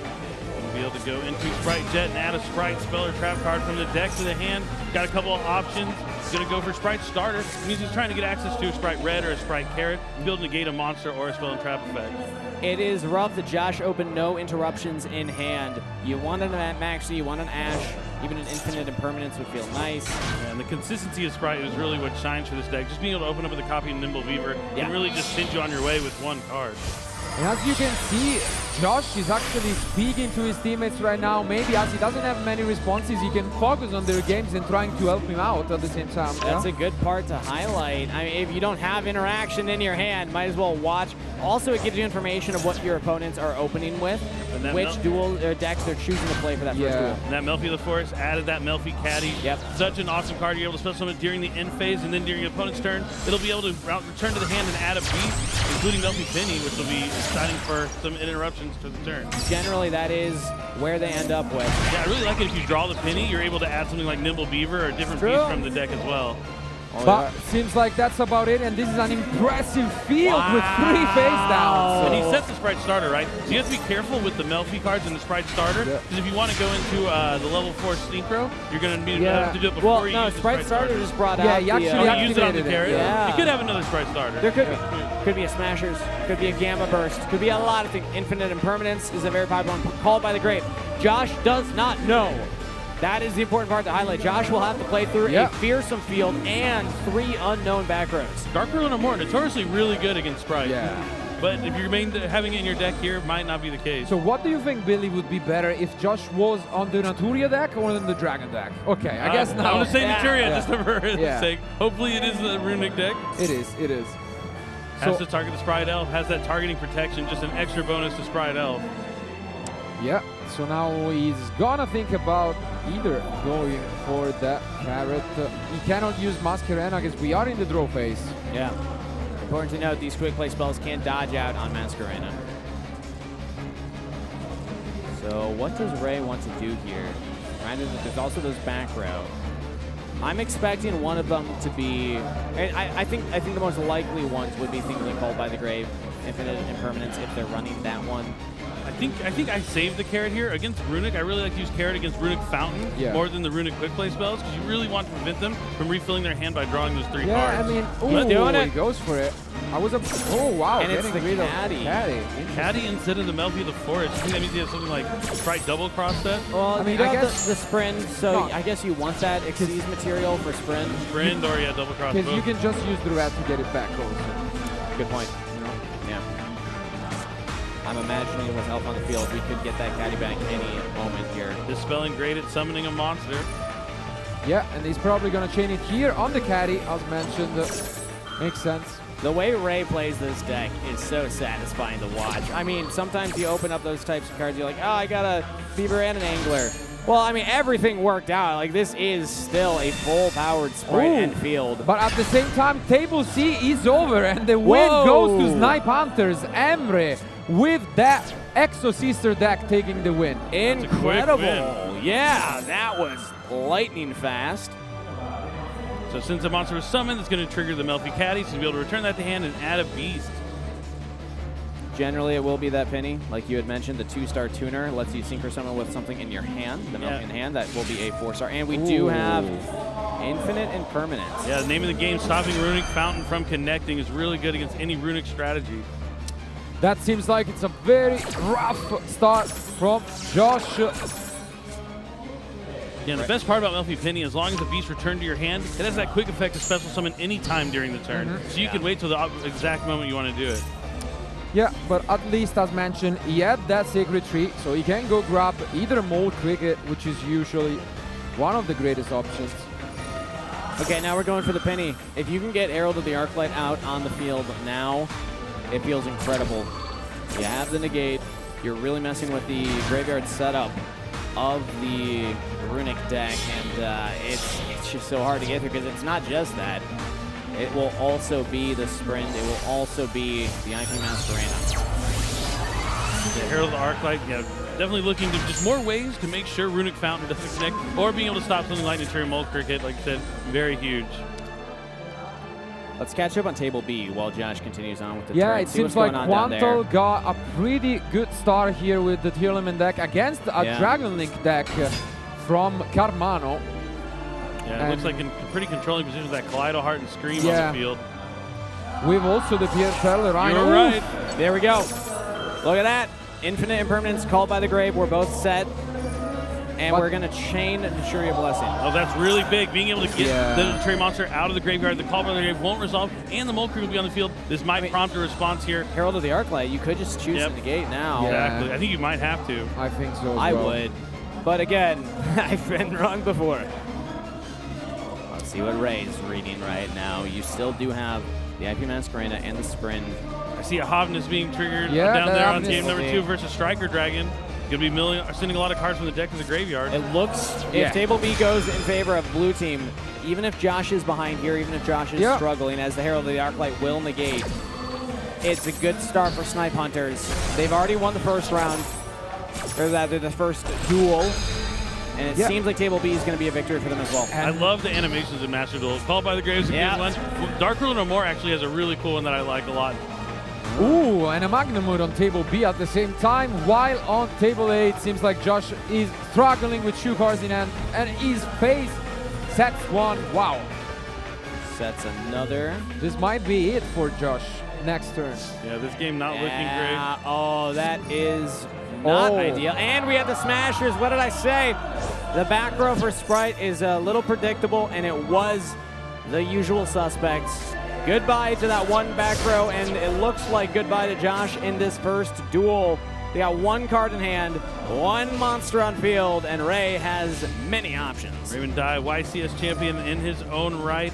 No reason to believe he can't take down a high caliber player like Joshua Schmidt. Yeah, good start. Yeah, and this is honestly what a show of skills from Ray. He piloted the deck in a very unusual way as well, with that sprint sending, you know, the Sprite. The Sprite blue, yeah, I don't see that very often at all. Really creative. Great image. Oh, Gamma Burst. I love this card. It is the one that says this duel is over. Yeah, Josh knows the writing's on the wall. Yeah, and he just focused on Quantum Fin game instead. Makes sense. Wanna prioritize making sure that the table B at least locks that win. Table B could be the big decider here. It looks like table C and A are going to be 1-1 for the teams. It is first to 5 victories across all 3 potential games. Here's the attacks from Ray. Damage step has the Sprite Gamma Burst.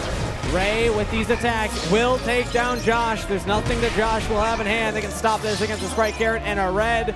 So Ray is victorious in his first duel, which means table B will determine who is ahead after game 1.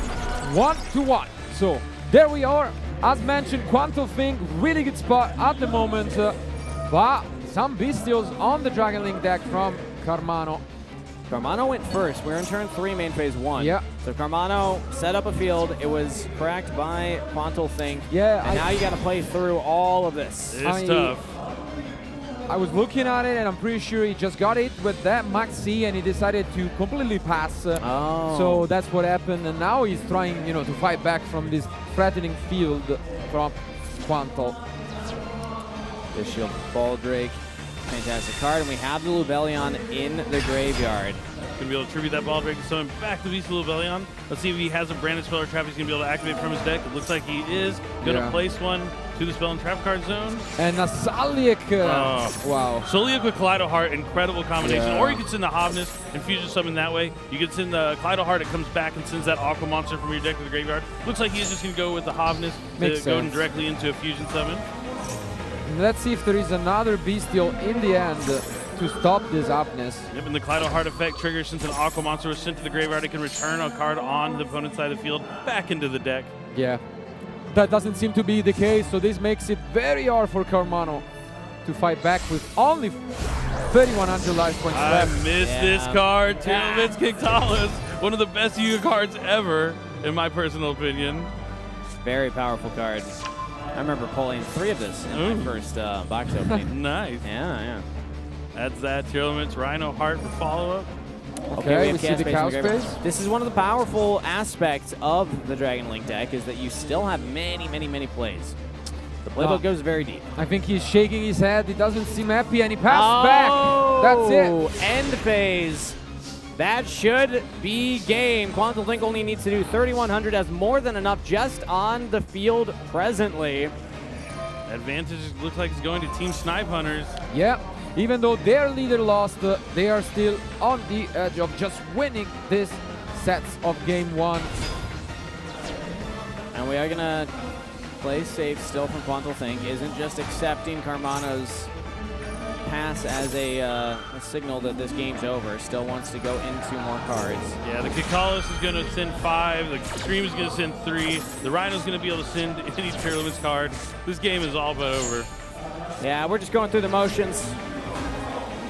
All's done but the crying, as it looks like Snipe Hunters will be up 2-1 after game 1 here.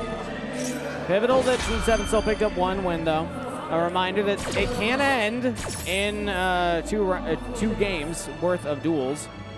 Yeah, Snipe Hunters will need to sweep the They next sweep the one, next, though, yeah. next round, next game. That's still a possibility. Quantum is just making sure, because he knew that there was a Magnamut in the end from Carmano, but this is not enough to save him at this point. Yeah, now the Rukalis is down. It's all but over. He just needs to move to the battle phase. After he finishes resolving his chain links, the Kictalis was summoned on Ryan's turn. Now he's summoning on his turn to be able to add, using both effects. or he's just going to go ahead and use his Effusion material right away. You're going to something like Forever Playing Dragos Stapelia. Okay. We're just trying to insulate against any other cards that Carmano could have in hand. And there we go.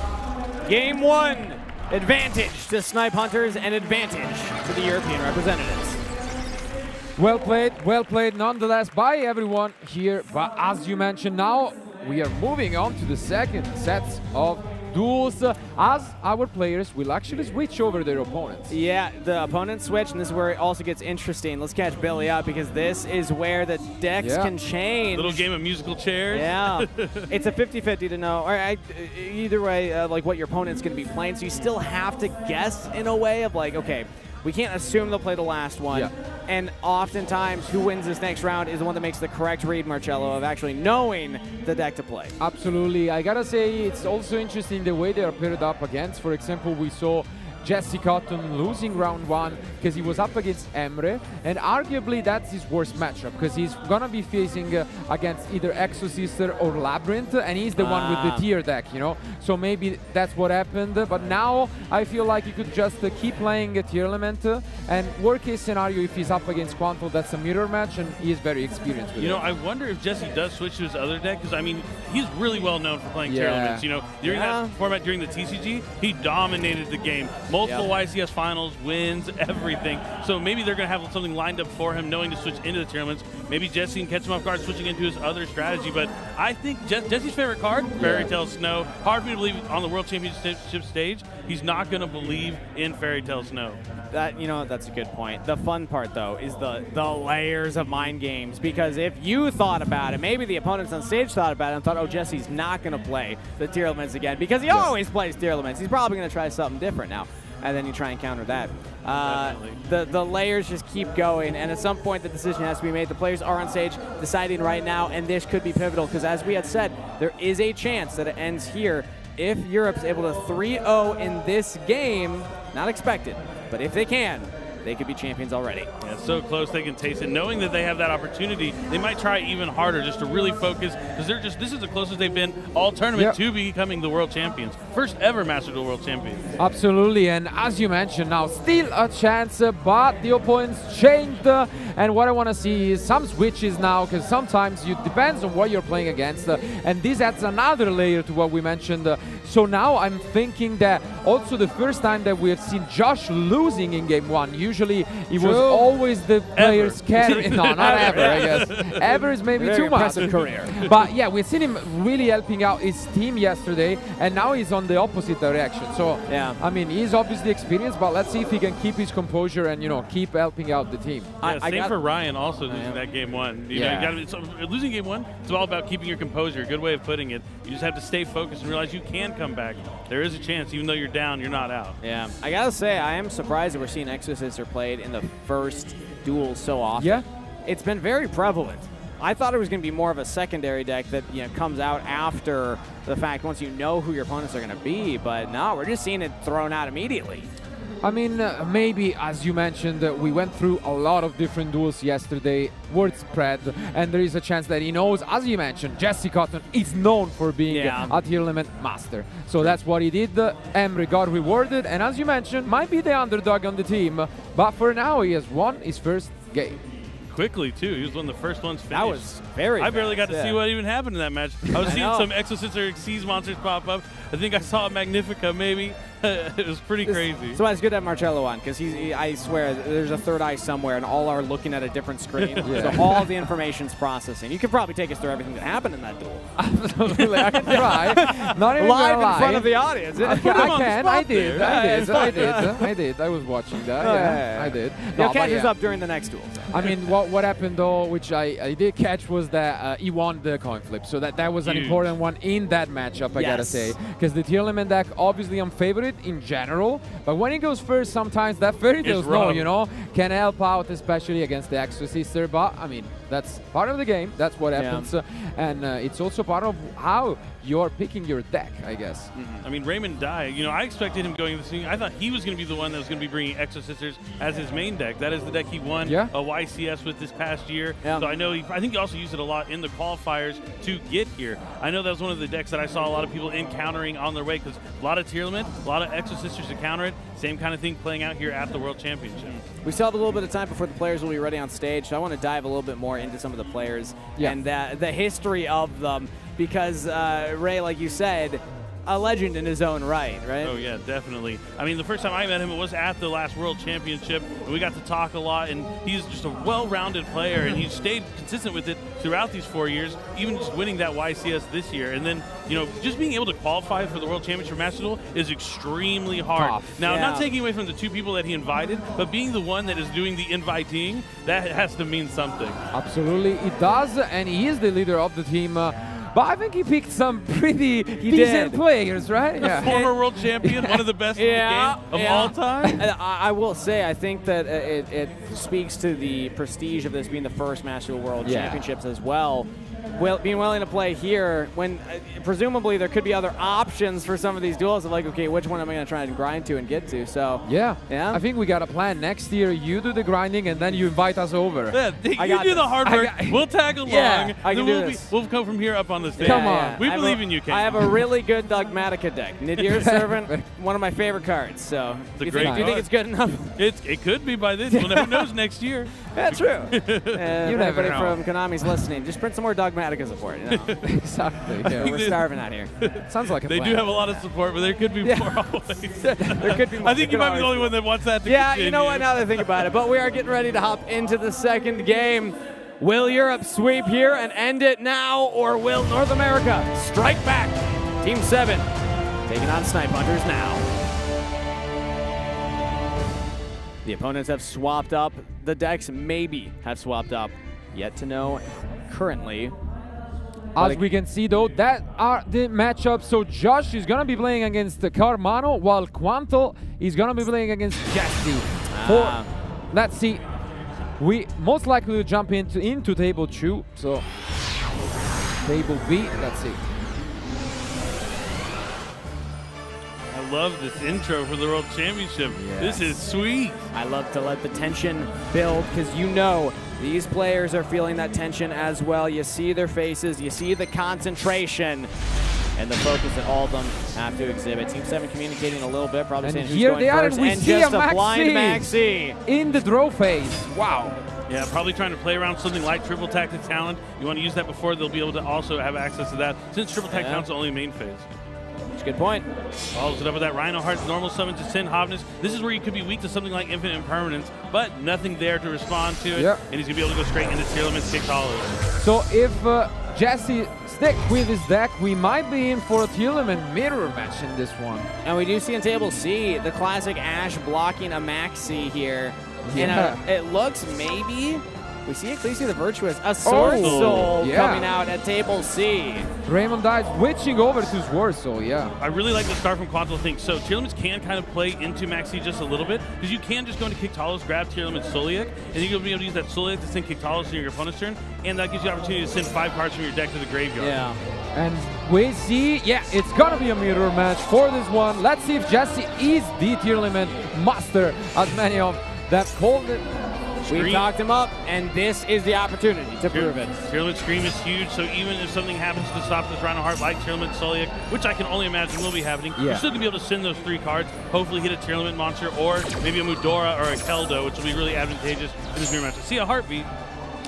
For now, it will resolve.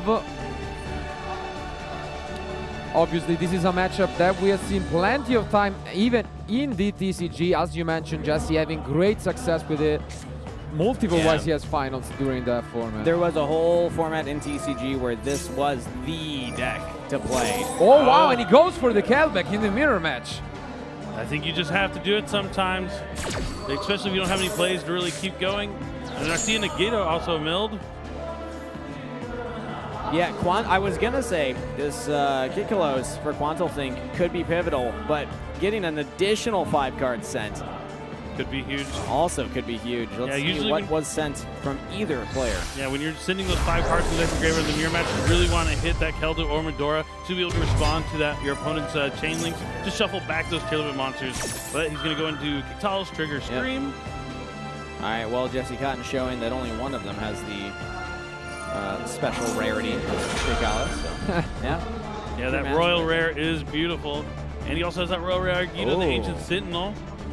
Beautiful. So he's going to send another 5 from both players' decks. I have to imagine he hit a Keldo or a Medora potentially on that first 3. Because usually I don't want to send the additional 5 unless I have a way to shuffle back my opponent's cards. Or maybe it's possible that also Quantal hit any of those cards and then he just doesn't feel like he has enough to push here. True. A lot of unknown information, but the players are making their decisions. We have the Rhino Heart and then the Scream coming in from Quantal Think. So it looks like nothing's being shuffled back. The cards are resolving. The Scream's going to have Meta Noise. Rhino Heart will come to the field. Yep, going to be able to discard that Meta Noise. That'll let him add back a Tearlaments monster from the graveyard. Scream's going to let him add a Tearlaments trap from the deck to the hand. Yeah, and we didn't mention that Chainlink 6 was impressive on Duel Links, but this is a matchup where you can get to that Chainlink 12 even. Yeah, so 6 is nothing. Yeah.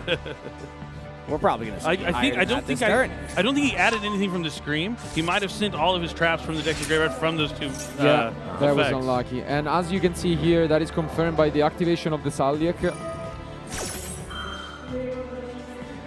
which, by the way, is limited to 5 more cards. 5 more cards. Mirror match, Yu-Gi-Oh! Even with all the cards limited to 1, they're still going to end up hitting the graveyard.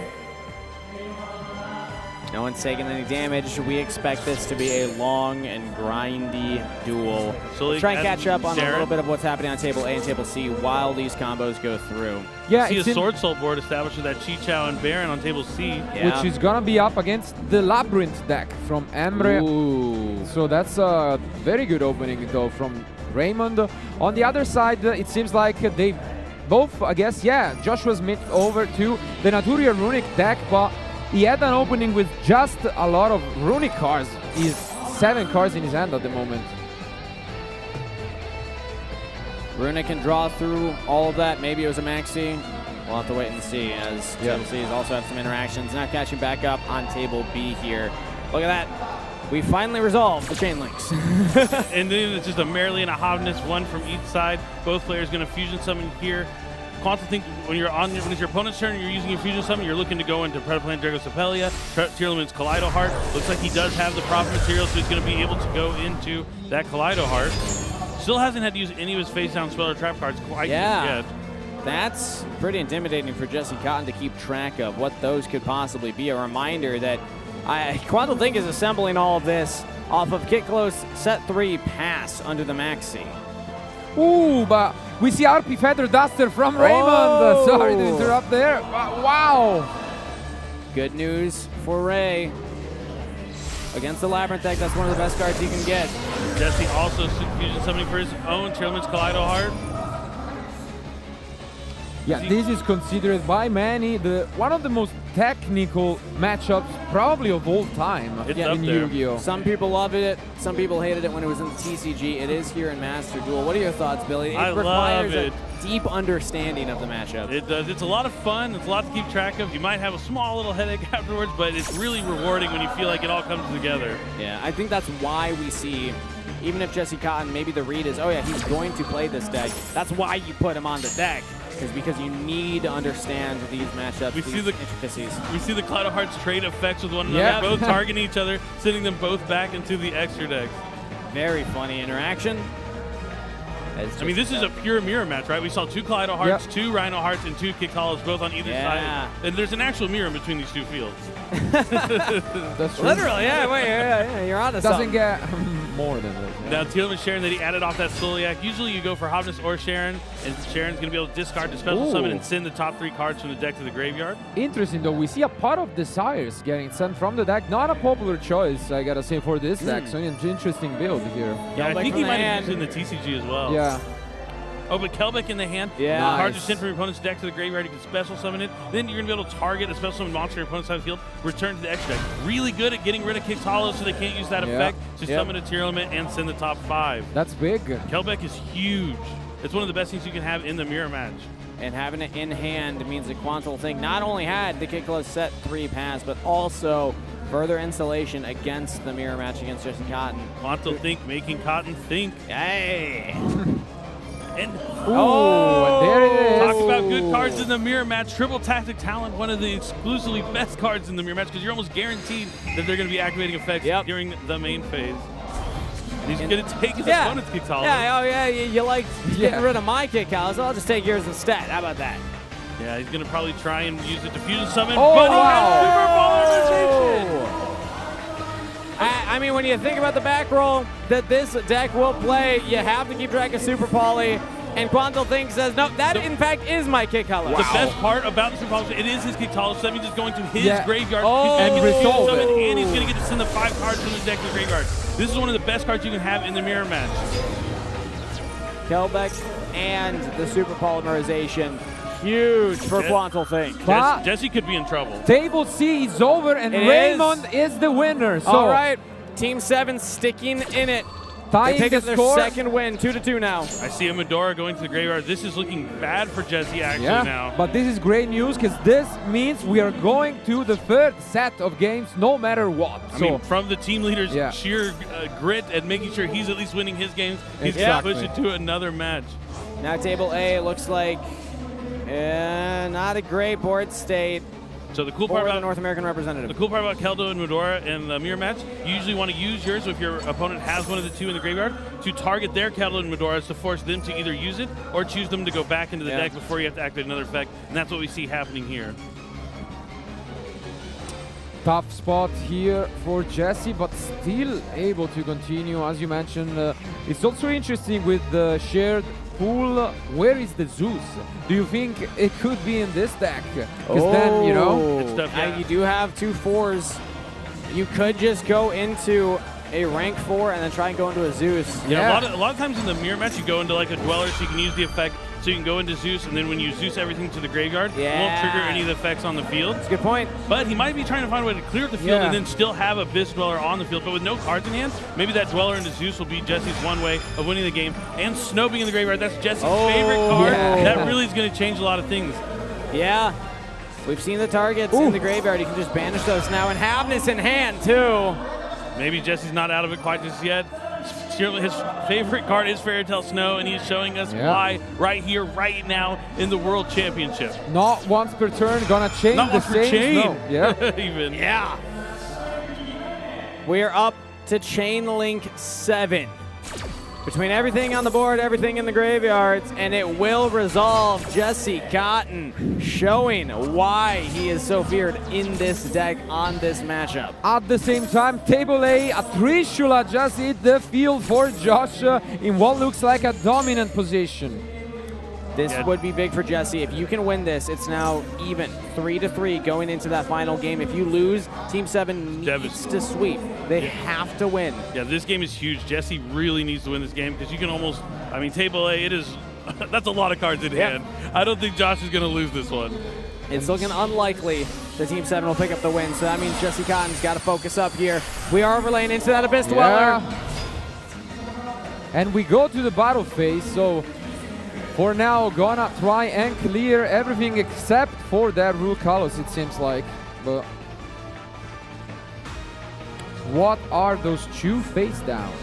Yeah, he hasn't used them. I imagine they have to be infinite impermanence he might be holding on to for quite some time if that is in his deck list.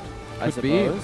Maybe a He second. knows that when you're going second, or when Tier Limit's trying to have the backlash, you want to save an infinite impermanence for something like Zeus. Interesting. I mean, he's forced to use it now, so Jesse very well played here, can just chain the Dweller, and that will do nothing. Puts the Snow back in the graveyard to be resummoned Yes. again. I think this is what he was trying to go for, too, because he'd be able to have an access to another rank 4. He has that Baguska backup if he absolutely needs it. Yeah.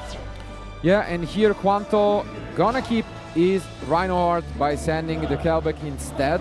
So the Abyss Dweller didn't battle.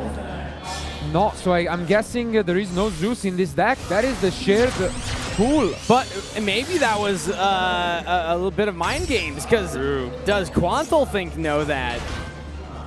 Does Quantal think that? Does Quantal think that? We do have the Dark Charmer coming out here.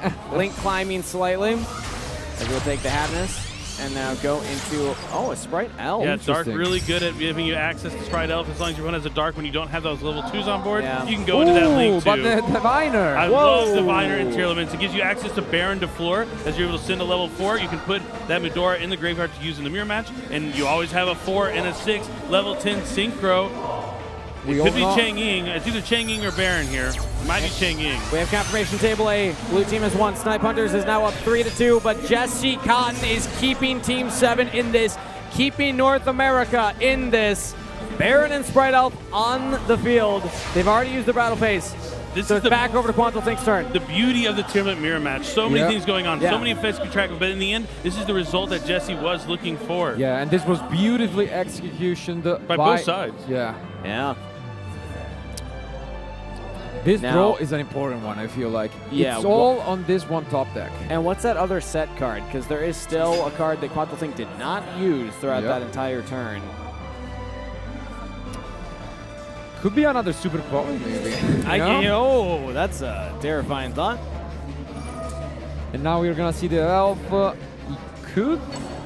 Okay, interesting. Goes for the Dark. All right. I guess maybe he doesn't have any Merleys in there. Oh, it's a Happiness. That's a good top deck for sure. Now, these next 3 cards sent to the graveyard will be crucial for Quantal Think. This could be a huge push if you get the right ones. It doesn't look bad. That was a Rhino Heart. Yeah, cannot use the Rhino Heart right now. Let's see if there is any activation afterwards.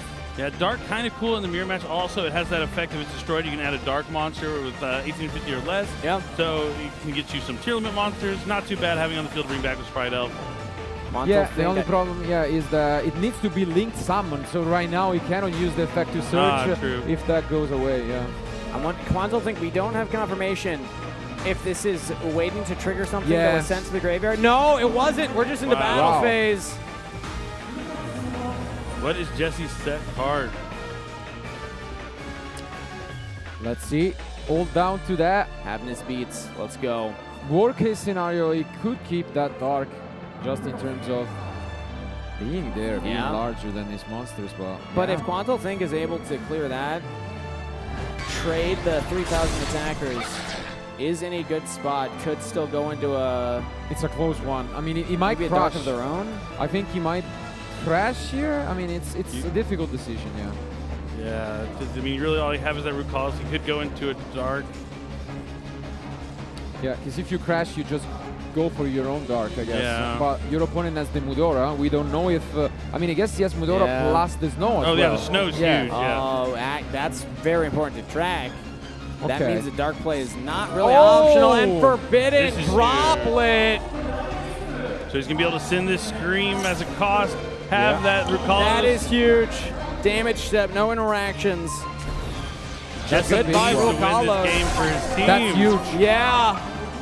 Jesse Cotton showing up big in this second game. I love the Forbidden Drop on the tier limit deck. One of the only ways you can crack a tier limit board, too, being able to discard like a trap to play around stuff like tier limits Prime, Vanish 7. This is going to prevent him from going into that Dark even, but there is a Keldo in the graveyard here from Quantal Think.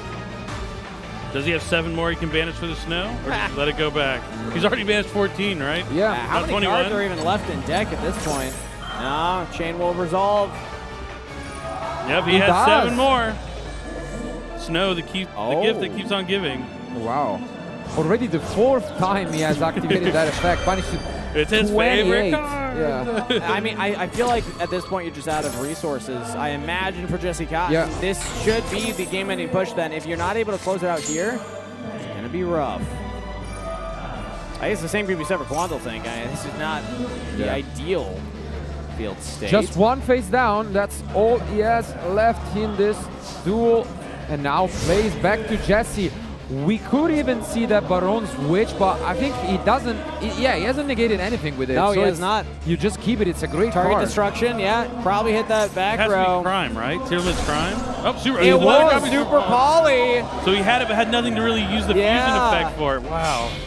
2 Super Polys set in that turn 1. And now Jesse Cotton has essentially an open field to play through. Sprite Spring can send merrily and get you started to fusion summon. Oh, That's this great. is not looking good for Quantal Think.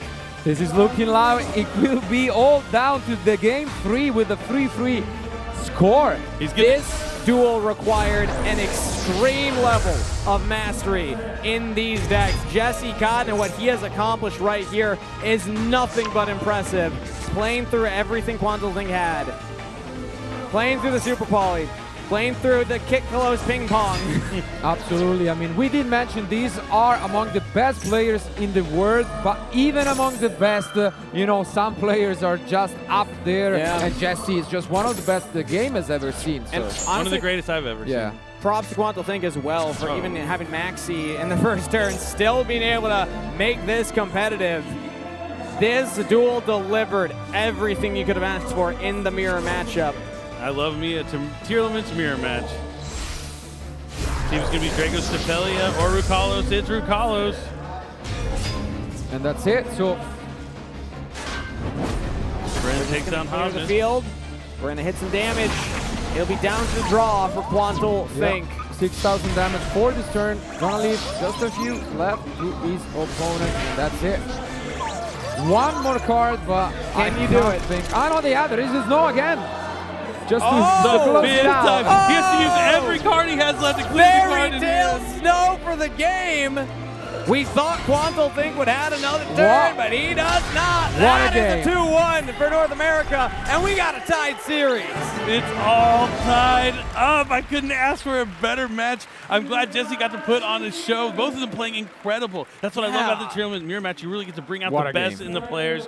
You have to really be calculating everything, knowing when to use your Medora, your Keldo, to force out your opponent's effects. I mean, going back to when it was in the TCG, I talked to Jesse. He was like, yeah, it's usually right to always mill 5. You always want to send those 5 cards from the deck to the graveyard every time, even in the mirror match, especially when it's your own turn, because it's always quite advantageous. You just have to be very, very careful. Yeah, not everyone would do it, but there's a reason that the one who did it is here at the finals, right? Absolutely. I mean, and we have seen 50 cards milled that turn. And I mean, I remember back in the day, Jesse was doing the same for the TCG. It was like, I know I'm better than most duelists, so when you use the effect and you send those cards, that means there are more options. The game gets more complicated.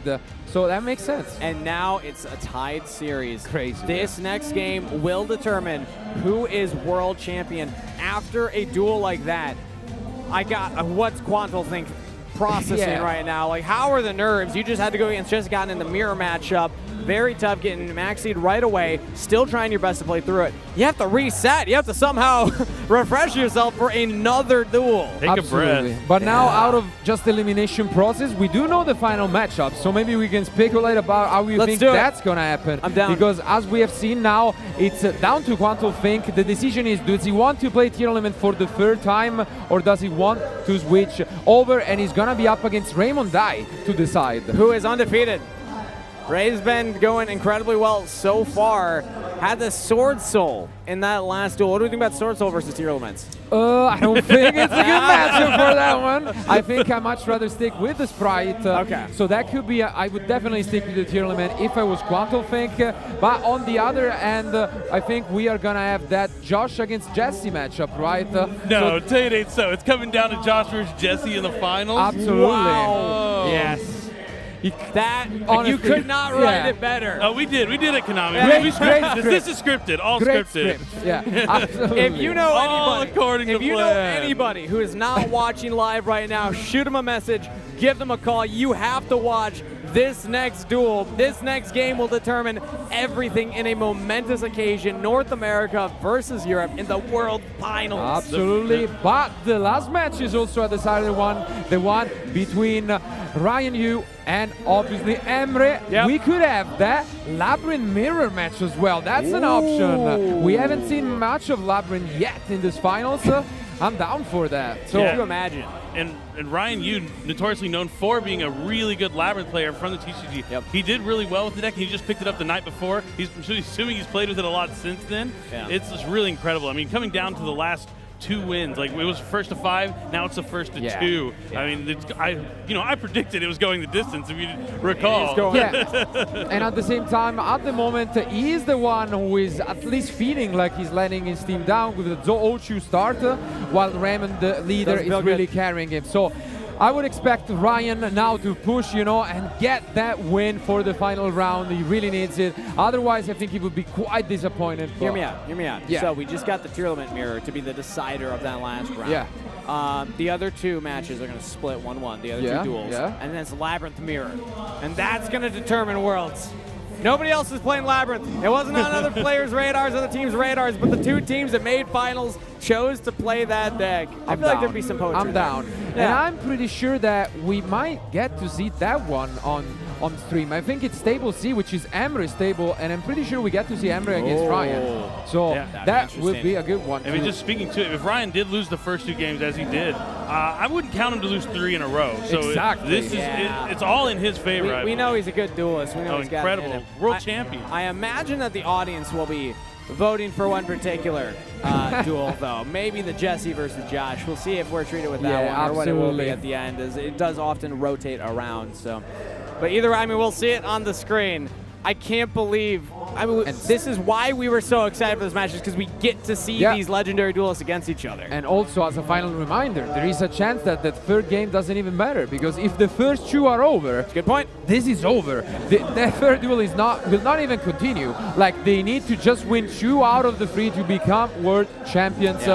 So we gotta keep an eye on that. We gotta keep an eye on the speed as well, If I'm them on stage, I'm saying, look, even if we do lose in the first 2, let us play out the 3rd one. Come on, we made it to the world stage. Let's have some fun with it. But it does determine the winner already. Yeah. I really hope it comes down to that last game. I hope it does too. Just kind of like this round. It was 1-1, and it was a really impactful game to even out the series, or just to be down to only need the other team to win 1 game. Like, Jesse had to win that game to really give his team a chance. NA is so happy that Jesse is the pilot for that tier limit matchup, that mirror match, because if they were down, that means that they would have to win 3 in a row. They have to take all of them and sweep, which is very hard to do. We haven't seen many teams do it. I don't think we've seen any team do it on stream. No, not at all. Not at all. I mean, the level is up there. I mean, it doesn't get much higher than this, so it makes sense that that's what just happened. But yeah, one more. While the players are getting ready on the stage for what could be their biggest duel, definitely the biggest duel of the year, maybe biggest duel in their careers so far, being the first ever Master Duel World Champion. Let's take some time to go over some of the other matchups that we could expect to see. Starting with some duels that you want to highlight, some of the players, and we'll talk about the 2 decks that they have as options. Let's and how quickly they talk with about Jesse against Joshua. So let's do it. Joshua switched around his decks, and he has, as we have seen, the option to stick in and win it with the Naturia. Let's see if that's gonna be the case.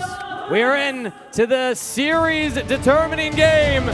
North America versus Europe to determine the first ever Yu-Gi-Oh! World Championship for Master Duel. There they are, and as confirmed, it is Josh against Jesse, Quantal against Ray, and Emre against Carmano. You can see they're smiling, probably thinking about which decks to pick. One last time, one last decision. It all comes down to this, a long year of competition. And see, look at Ryan crossing his fingers for that coin flip, I think. He did that before game 1 too, and it didn't work out so well. I wouldn't do it if it didn't work out the first time. Either the coin flip, or maybe that, hey, I read the right deck to choose into what they are picking.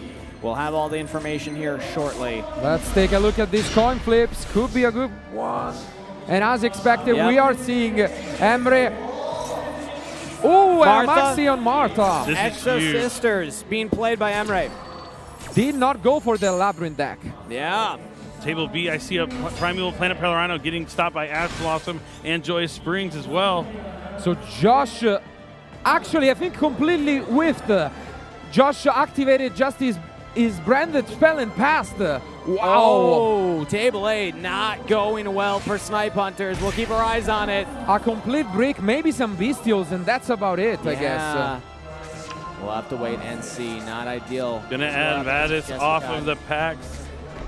So the thing about Exo Sisters, even if you get max seed, leaving up your monster space on the field, not too bad. Yeah. If a card leaves the graveyard, moves them somewhere else, you're going to be able to use them as the one card materials to exceed some of those Exo Sister monsters as a quick effect. And some of their back row is able to set that up for them as well. Very so let's true. see what Carmano wants to do here on the follow-up and what Carmano is playing in this matchup. Oof. But I see that normal summon Mudora as well, which is gonna be huge. But now, back to it. Sophia lets him draw a card there. Yeah. So the question is Carmano on Labyrinth or is he on Dragon Link? And we see the Maxi. And if that's Labyrinth, that's not gonna be helpful at all. Let's see what Carmano decided to go for. So he just went for the straight up read that that's Dragon Link. Because otherwise it makes no sense to use this Maxi here. We do see the tier elements at the other tables. Jesse's already into an early Time Thief Rewinder. That's a bold move to just activate the Maxi. You play around the talent, but if you're up against Labyrinth, you really want to keep that. So, yeah, to chain to like a Welcome Labyrinth or a big Welcome Labyrinth. That's a huge risk here. And we have a called by answer. So it is Dragon Link indeed for Ryan. No Labyrinth at all in this finals. Now we're going to resolve the chain here. Exo Sister deck starting to come online still. Ray has these cards. I love how it points at the graveyard specifically. It does. It's great. It's just a big old finger. That one. Get it out of here. But now he can use his Exo Sisters. I believe so. That's the amazing future. Because the opponent moved a card from the graveyard. I think that's why Carmano was taking so long to decide, is this called by worth it? Which tells me this is Dragon Link. And here comes Martha. It's going to exceed summon maybe from Mikalis or Ophil. Another, this is tough. He could lock out the graveyard also with Capstone. All the Exo Sister fans are ecstatic right now. I mean, yeah, being able to trigger all three Exo Sister monsters, having 3 different namespaces on the field to access all the different Exo Sister extra deck monsters. I don't remember talking to you about Magnifica being an Exo Sisters. Yep. Because there's 2 of them on there. Look at that. Even in the artwork, even in the lore. So cool. And the effect, it can attack twice. Cool. I love it how it all comes together. These paranormal investigators going to the extra deck. Michaelis coming out to start things off. Let's see what the other 2 decisions are. How do we feel about Dragon Link's ability to get through a field like this? It's tough. He's going to need some sort of card to deal with the board. The Mikalis has that quick effect to banish. The Capsule can lock out the graveyard. But if there's a deck that can do it, Dragon Link might be able to have enough ways to push through it. Maybe this would come down to Table B then, because Table A, it still looks like Jesse Cotton's in a dominant position based on the setup from Josh. Table B, Sprite versus Tearlament. But we're seeing an amazing opening by Quantum Think. So it's looking like, I think, Team Blue has the advantage for now. But watch, Sophie's going to right here from Carmano. Let's see it. He's still not going to be able to use that graveyard since Sophie's summoned. So honestly, that cold buy was not an easy decision. Yeah. Ooh, Gibrine, okay. No card effects in the graveyard. Tough. Yep. It is going to be difficult for Carmano to try and climb out of this one. Dark Ruler no more! Oh, that's what I'm talking about! That changes everything. I think the timing of him thinking on the call by really wanting to use it might have been a bait, making him think that he was having a tough decision, but he really wanted to force out all those effects just so he could Dark Ruler no more. Either way, it wouldn't matter too much, but definitely exciting here for Ryan Yu if he has any follow-up. Yeah, at the same time, no card effects in graveyard. That effect already resolved. Yep. So still something to keep in mind. And we see a Rocket Tracer to start things off. Now there is still a lot of back row that I can play with. It does not end here for Carmano. Ryan has a lot more to play to and more decisions to make. And at the same time, on Table A, when you drew a lot of Bestials, although you break, those are amazing against Tearlament, and it seems like Josh is still in a good position now. Yeah, facing down just the Time Thief Redoer and the Tearlament Scream. Not too much in opposition there. But we see Chaos Space being activated here from Ryan. He's going to chain that quick effect of Rocket Tracer to destroy the Chaos Space. He's going to be locked into Dark Monsters from the extra deck, but he's going to be able to special summon a level 4 Rocket from the deck like Rocket Recharger. And still get the effect of Chaos Space. One of the powerful parts of this Dragon Link, and it's Chaos Dragon Levianeer that's picked up. Great at breaking boards. Makes sense, makes sense. I mean, everything is committed for Emre to the field, so if you get that Levianeer to just destroy 2 cars, that's great. We're going to use the Returnia now. So he got the Vatus because he already had the Returnia. Yeah, that was unknown, and that's a great one. So this is going to let him go into Magnifica. Yeah, that's tough. And I believe, yeah, that's normal summon. Going to banish the Tracer out. They're going to get rid of the Tuner. We haven't used Tracer's. Oh no, we have used Tracer's effect. So, I wonder what other options now. This is quite tough because now obviously the Magnifica is not affected by the Dark Ruler no more. Yep. Has that quick effect to banish as well, as long with being able to tag it or put another Exceed monster on top of it when your opponent activates a card or effect. So he's going to try and get the dragons off the field before they can go into something like Striker Dragon. Yep. This is not looking good. 2 cards in hand. Yeah, he still has to deal with the Vatus as well. The last Ryan card. has Abyssal Magnamut. Wow, what a opening hand from Ryan. But now we see the Vadis, and the thing is, those Exorcisters will be able to use their effects. Obviously, those who have not yet. Very true, very true. The layers to the interactions you can have to where you don't have to commit all your monster effects and have these 2 trap cards that lets you play through something like Dark Ruler no more. Fantastic. I think Ryan realizing it, crossing your fingers sometimes just curses you, didn't I? I don't cross my fingers. I cross my toes. Oh, that's a secret. It's all about them not being able to see it. Yeah, don't reveal the information. Spell comes out. Spell comes out. And as you can see here, Stella, the only Exorcister case, we have seen 3 already activating that effect this turn. But this one can use its effect, and we got another Michaelis on the field. And Michaelis will be able to use that effect to banish now. Yeah. We're just battle phase, trying to hit in. I think Ryan is in tough spot. Yeah, I don't imagine this duel lasting much longer. It's over. Yeah. I think Ryan's letting his teammates know I lost. Unfortunately, just told his teammates about this. If there is nothing in the grave area, this is about it.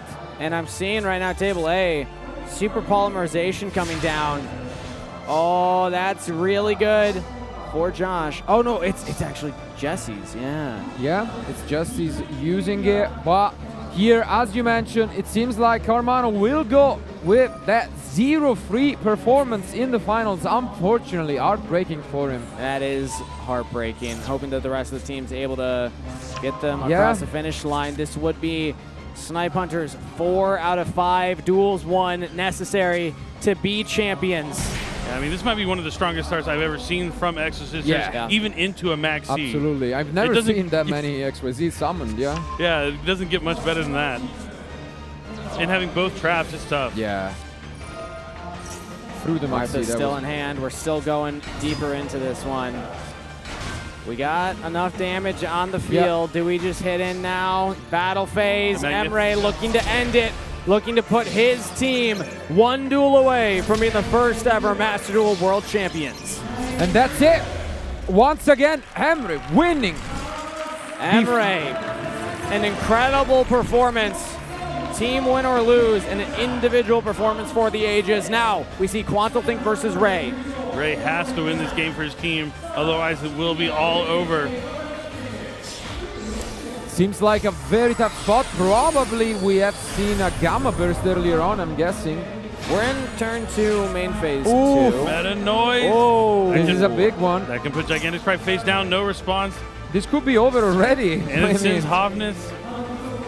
You mentioned if a team wins 2 duels, that third doesn't even matter.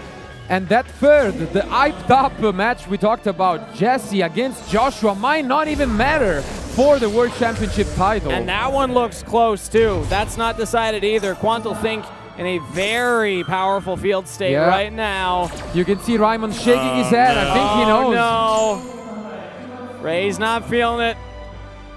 Table C already went to Snipe Hunters. They just need 1 more victory. And this might be it. And this is still on Ray's turn in main phase 2. So Quantal Think will have an entire other turn to go deeper into the engine. Here comes Drago Stapelia. Get out more cards. Drago Stapelia on the field. And that's it. He just passed back to Quantal, who is just moments away from possibly becoming a world champion and carrying his teammates alongside him. 6,600 life points is all that stands between Quantal Think and a world championship title. One set monster as well, if we want to get into the technical. Tearlament's Grief working like a foolish barrel here, being able to special summon a Tearlament monster. Then you have to send a monster inside the field to the graveyard. This totally seems like it's over. You can use Perle Rhino, destroy that Gigantic, and just attack for a game. That's pretty much it. Wow. Not imagining anything in Ray's hands that could be the difference maker here. Quantal Think. Avoid misclicks at all costs. Yeah. This is a high pressure moment. Lost the mirror match in Tearlaments, but a couple of attacks directly will win the duel, will win championships, and there you have it. Quantal Think has done it for the team. Snipe Hunters, the European representatives, are your first ever Master Duel World Champions. Amazing. Wow. Both teams deserved it, but this team walking away with it, representing the EU, Joshua Schmidt, Emery, and Quantal Think. Wow. What a performance. What an ending. And as mentioned, in the end, that one match did not even matter between Joshua and Jesse, but what a performance by everyone involved in this finals. Great matches, 9 unbelievable games. Wow. Everyone carrying their weight from Snipe Hunters, Joshua Schmidt, Jack Rory, Steam Gamer, and Emre Zelates. An incredible performance for the ages. And there they are.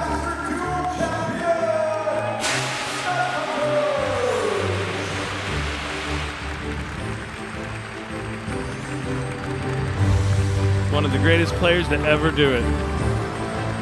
You see the emotion on his face. You can imagine how much this feels. And as mentioned, first ever Master Duel World Championship and first ever 3v3. We are 3 new world champions. The first ever team world champions, the first ever Master Duel World champions. Let's hear from them. I have no words. Thank you so much for rooting. I appreciate every single one of you. Thank you. Thank you. We have no words right now. I never thought we would get this far, but here we are, and yeah, it's amazing. Thank you so much. 応援ありがとうございます。ここまでいけるとは思っていませんでしたが、ここまでいけて非常に嬉しく思っております。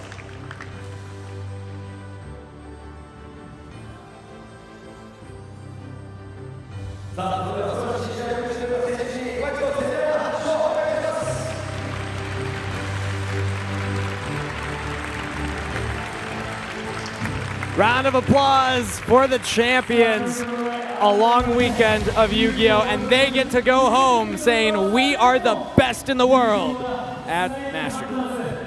Absolutely, we didn't mention it. We had a great time doing commentary for this specific world champion. So much new things on the line. The first time ever we got to enjoy that amazing graphics. 3 matches at the same time on the screen.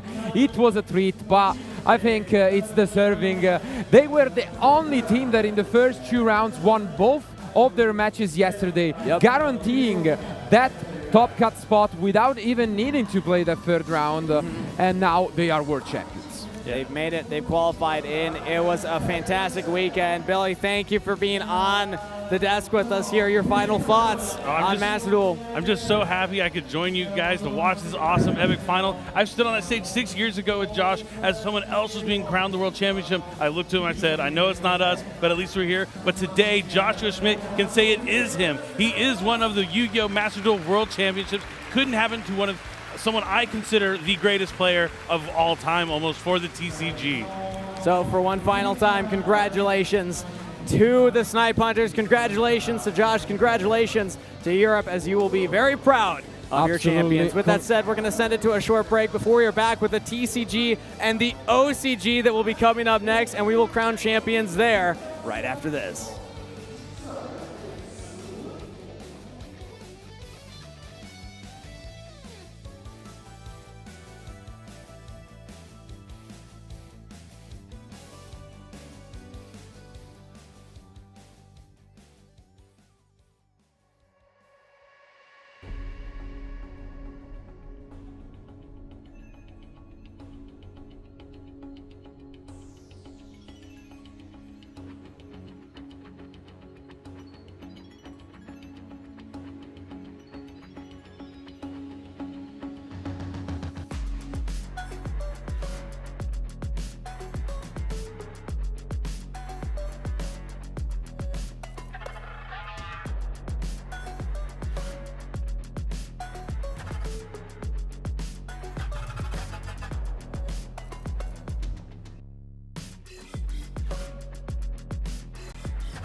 2, 1.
2, 1.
3, 2, 1.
3, 2, 1.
Hello, everybody. Welcome back to Yu-Gi-Oh! World Championship 2023. We've finally reached the final stage of our presentation, and we hope you've enjoyed the ride. I certainly have. I'm Jerome McHale. I'll be your host today. And with me, as he has been all weekend, is Billy Brake. Billy, you've been pulling triple duty today on Master Duel and Duel Links as well. How's that been? Oh, it's been an honor to be able to watch the crown the world champion for Duel Links and Master Duel. Being able to watch both was incredible. I was really excited about the Master Duel Worlds. You know, I had horse on both sides of the races there on either team, and to watch Joshua Schmidt's teams walk away with the championship was phenomenal. And now I'm excited to see who's going to win here at the TCG. Oh, maybe the first ever one from USA. We will find out shortly, but we're also joined by Marcello, who's also pulling triple duty today. Absolutely, and thank you. It was a pleasure to do commentary with Billy on the digital side, but I'll return the favor, and I'm really happy to be here with you, Jerome, as well. And yeah, excited for the TCG. I did manage to get back on some of your content from yesterday. I wanted to see how that went, and even this morning, the semi-final was an exciting one, and I'm down for this. Yeah, there's some really incredible matches so far this weekend. If you haven't caught every single one of them, I really recommend going back after our presentation day is over, going back to the start, watching everything from the beginning, picking up everything you missed, because there's just some absolutely fantastic duels, fantastic plays. It's really been a showcase of the best that dueling has to offer here in 2023.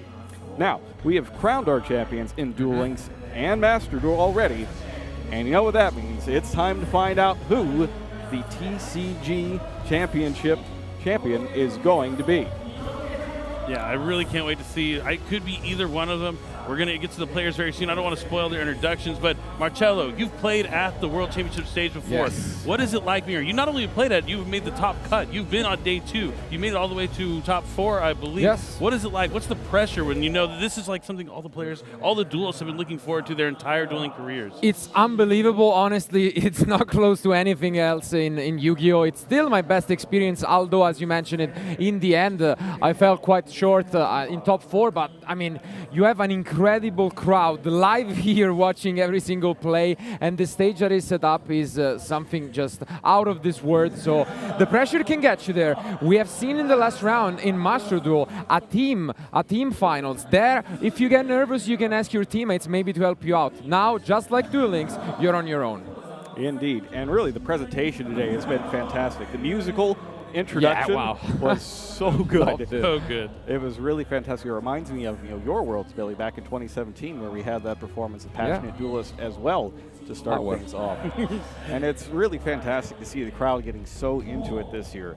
And it's hard not to with all the duels that we've seen today. There's been a lot of action all the way from the beginning. Duel Links, for example, we had the first on-stream sweep of the entire tournament, is that right? Yeah, that was crazy. As you mentioned, we have had a lot of back and forth yesterday, but maybe we jinxed it because in the introduction we didn't mention. Maybe we're going to see it, and Takagi just showing up that dominance 3-0, absolutely. But we did get to have a back and forth one in Master Duel down to the wire, down to that third set of games. So Master Duel was really a fantastic match overall. I thought that Jesse was cooked in the middle of that duel, but I missed that Snow had gone to the graveyard, his favorite card. He was able to use it so many times, it took out our connection in the back, and I had to come out front to finish watching the game. 5 times in the same game, it was activated. That's unbelievable, yeah. Yeah, it's really incredible. And if you are playing Master Duel and you want to play tier elements and you want to learn how to navigate the mirror match, if you will, that's going to be a match you're going to want to go back and examine and study each and every action and learn why maybe he did the things he did, because it was incredible. Unfortunately, they fell in the finals there, but it went all the way, as you mentioned, to game 8. We didn't have to decide all the way down to the very wire. It was incredible, and I hope this match we have for the TCG is going to be just as clutch and incredible as that one. That one was tied at 3-3. So, we are just moments away from finding out who the TCG World Champion is going to be. I'm so excited. We've seen both of these players on stream so far this week, so we know what decks they're playing. We've seen the matchup multiple times throughout the weekend, so we have an idea of what it's going to be like. But, I've been back there with the players. I've heard the strategizing. There's 2 completely different approaches to this entire match between the 2 duelists that we could talk about a little later once we get into it. And I think we are just about ready to go. Seconds away from bringing our players out onto the stage. to face their destiny. My name's Paulie Aronson. I'm from the United States. It's great. I've had a ton of fun. I've made a ton of new friends. It's been a great weekend so far. I practiced a ton, as much as I could. I always try to practice as much as I can for whatever the format is. I always, like I said, try to put in as much time as I can. You know, I'm dedicated. When I want to try to do well, I'm dedicated. I would be extremely excited. Unexpected and excited. My name is Mateo Rentería and I'm from Peru. Siento que estoy viviendo un sueño hecho realidad. La verdad es algo que estaba buscando desde hace mucho tiempo. Y estoy muy feliz de haber llegado hasta aquí y lo voy a dar todo para poder conseguir ese tan ansiado premio. Nada, yo espero y voy a dar lo mejor de mí para poder llevar ese trofeo para mi país. Yu-Gi-Oh! World Championship 2023.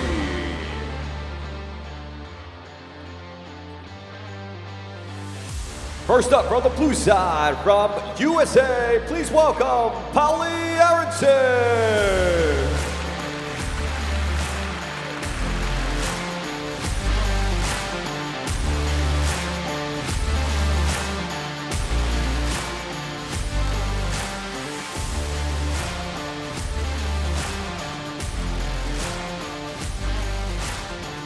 And now, on the red side from Peru, please welcome Juan Mateo Augusto Renteria Pastor.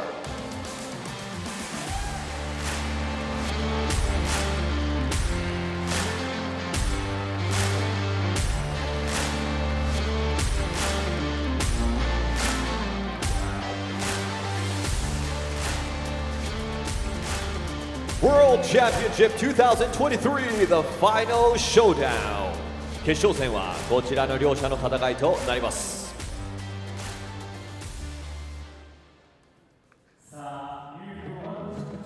It is so close. It's so close. You can just taste it. You can see the hardware sitting there on the table, walking by it, thinking, I want to be the one holding that at the end. But before we can crown a winner, first, we need a winner.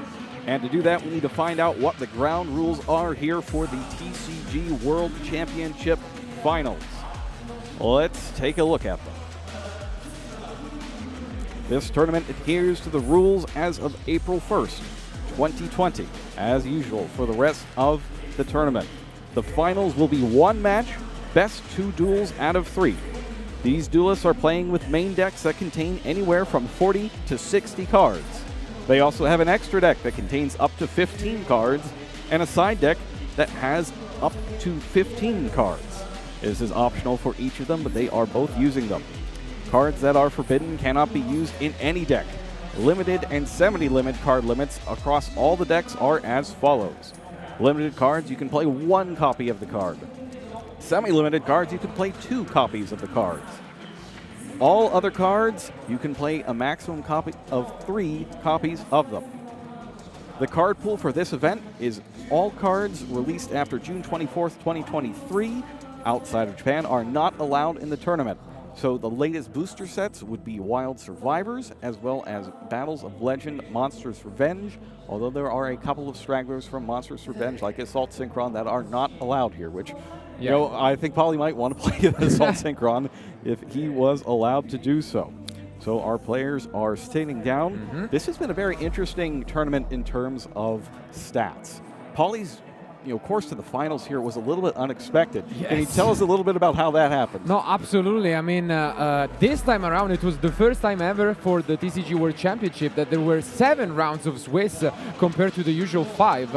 And that meant that Paulie actually managed to sneak in with a 4-3 record. And he could now become world champion, just 1 match away. That's a surprising ending. And the actual circumstances behind sneaking in with that 4-3 were really incredible. Billy, you can't get enough of that. Can you tell that story as well? Yeah, so tier limits has been a strategy. We just saw in Master Duel, still one of the best decks in that game, but it's been around in the TCG for even longer, and in the OCG for even longer. Definitely one of the favorite decks. We had 2 tournament players that actually drew in the last round, that 7th round, where it opened up the door for an extra player with the 4-3 record to make it into that top 8. And not only did Paulie make it from top 8 on, the whole bottom half of that top 8 bracket, 5, 6, 7, 8, the players came in those last 4 spots, upset the 1, 2, 3, and 4 seeds in the initial top 8 playoff, which is something unheard of almost, but definitely can happen in a game like Yu-Gi-Oh! Yeah, I've never heard of it happening before.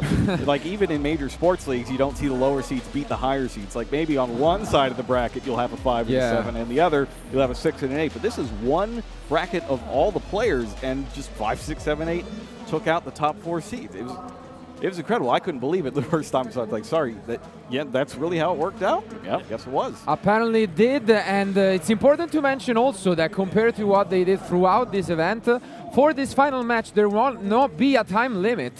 So they have as much time as it takes, obviously still playing at a reasonable pace. But I think that can pay some consideration. You know, we have seen previous World Championship finals end on a timeout, and I think this will give out for a great, great duel. But obviously now I think we can get slightly into the player's perspective as well. You guys saw it more than me. Yes. Do you guys think someone has the edge here? So I've been hanging out in the back while everybody else was up here on stage for Master Duel and Duel Links, and I got a chance to see kind of the mindset that the players were getting into and their preparations for this final match, and it couldn't be more different. So Paulie was, consulting with all his friends back home. He was just strategizing the entire time. Wow. For hours, he's been like, oh, what if this happens? What if that happens? Going through all of these scenarios. So in terms of situational awareness and things being prepared for, I feel like I give Paulie the edge. However, the downside of that is if you prepared for all of these scenarios, you might start seeing them in places where they don't apply. You could get in your own head and make a mistake at a crucial time. Whereas Juan, on the other hand, he's been having a great time back there. He's chilling out with the other duelists, laughing, trying to relax, have a good time. It's not like he's not thinking about the match or anything, but he's not just constantly in the tank going through everything all at once. So maybe being a little loose could help. Yeah, and for me, it's not. I can't just not look at the year Paulie has had leading up to this tournament. Yeah. He's been a veteran of the community for a long time, but really had a breakout year through the remote duel and into this. He won a remote duel YCS. He won the 250th YCS, one of the biggest ones we've ever had in Los Angeles. And now he's back here after winning the World Championship points qualifying playoffs. And now he's just one win away from capping this year off in the best way you can possible by being the world champion, the first world championship in 4 years, and the first time we've been in Japan in 5. All right, we are just seconds away from getting started. It's time to duel one more time for the World Championship. Let's go. Yu-Gi-Oh! World Championship 2023 The Final 会場の皆さん一緒にカウントダウンをお願いします。いきますよ。3、2、1、Duel!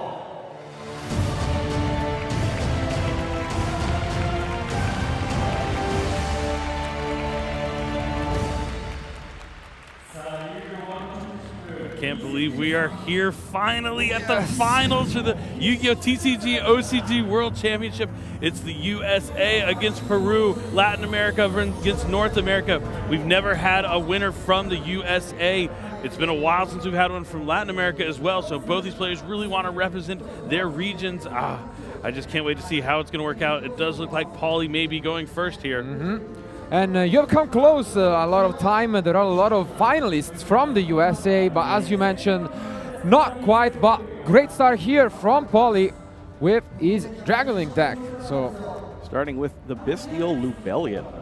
Yep, that's going to let him add any Bestial from the deck to the hand. Of course, he's going to go with the one Bestial Magnamut.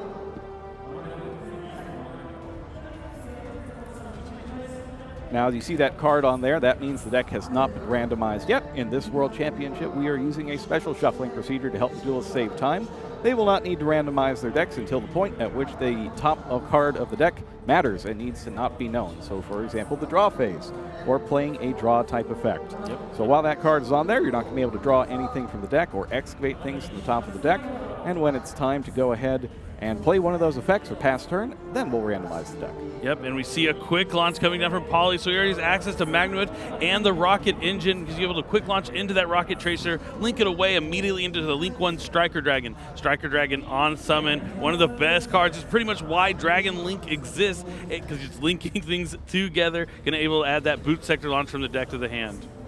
We have seen quick launch for Duel Links today, and now it's back in a different finals. And great to see. I was a little shocked when I saw it come down to the Duel Links final. And in our semifinal match, even we got to see three quick launches. I saw that. I am pretty sure I also, so a great opening hand from Paulie here. But we can assume now that they know each other's decks.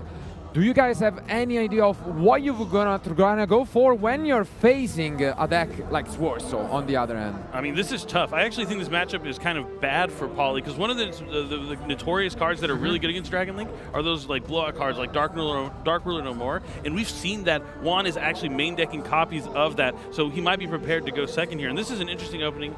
He's going to link his Wyvern Burster into Guard Dragon Pitsy to go into the extra monster zone. This seems like one of the lines he was talking about before. So he kind of knows what his opponent is up to here, and he was trying to workshop ways to get around it, make sure that he has enough ways to interrupt one on his turn, even if he has one of these blowout cards. So what you might do here is you have the Pisty there, you're going to get it off the field here for Romulus, and then if you have a way to special summon it back from the graveyard, you can put it wherever you want. Ooh. You're not beholden to the link arrows, and you might not have to go into the triple burst line, and can do some other stuff as well instead. That's really cool, and we see him add that Dragon Ravine off the Romulus. Still has the Magna mode, which is great. Gonna come down to get something else in the end phase and grab that Lubellion to set up some branded spell and traps. So great stuff here. Definitely. Now it looks like Paulie's taking a moment to consider his options. Activates the Dragon Ravine. He's going to be able to send a card from his hand to the graveyard, and then send any dragon from the deck to the graveyard. He's going to go ahead and, he discards the card, and this one's asking him just for a little bit of clarification there. And it looks like it's going to go through. Yep. So outside of Duel Links, we have seen this deck win the Master Duel Championship as well, with Joshua piloting it. And so we might see another world champion using the same deck in 3 different categories. That's really unique, I would say. That would be pretty crazy. Dragon Link, one of those strong decks. I mean, it's kind of a broad name to give to a lot of decks. Of course. Dragons, I agree. Links, there's just a lot of dragons, but they definitely all have those similar cards like Quick Launch and the Rocket strategies as well. Despite being colloquially known as Dragon Link, a lot of its end board cards happen to be synchro monsters. Things like Borreload Savage Dragon or the Bestial Dispotter now. Very true. It looks like he does send Absa Router to the graveyard with the Dragon Ravine. And it looks like was that what he discarded from his hand, maybe? Most likely, I would assume so. That's great, yeah. So he's still thinking on the Dragon Ravine. Oh no, he sent the Absa with the Ravine, yeah, he did, not the card from the hand, and lets him add that Rocket Recharger to the hand. We weren't able to see the discard since it was off camera. And now we are gonna change Fuse Spell into that Boot Sector launch, which can special what you just searched. So that's probably where he's going for. In terms of what kind of field a Boot Sector launch is, I guess it's like a hangar bay or something for dragon monsters, just firing out of there into battle. That's what I think. So you're loading up those dragon monsters to be launched into the field, and he does have Rocket Tracer and Rocket Recharge to come. And he's going to check the graveyard here, see what cards are all in there. That Bestial Drollen Lockbird was discarded, I guess. Yeah, from the Ravine. We missed that. That's an interesting thing, having Drollen Lockbird in the main deck. Very good for this particular tournament, though, given the decks that we're seeing play. Other things like Dragon Link, other combos like Ricochet and Avalon as well. Yeah, definitely probably played a role in why he made it here all the way to the finals at the World Championship.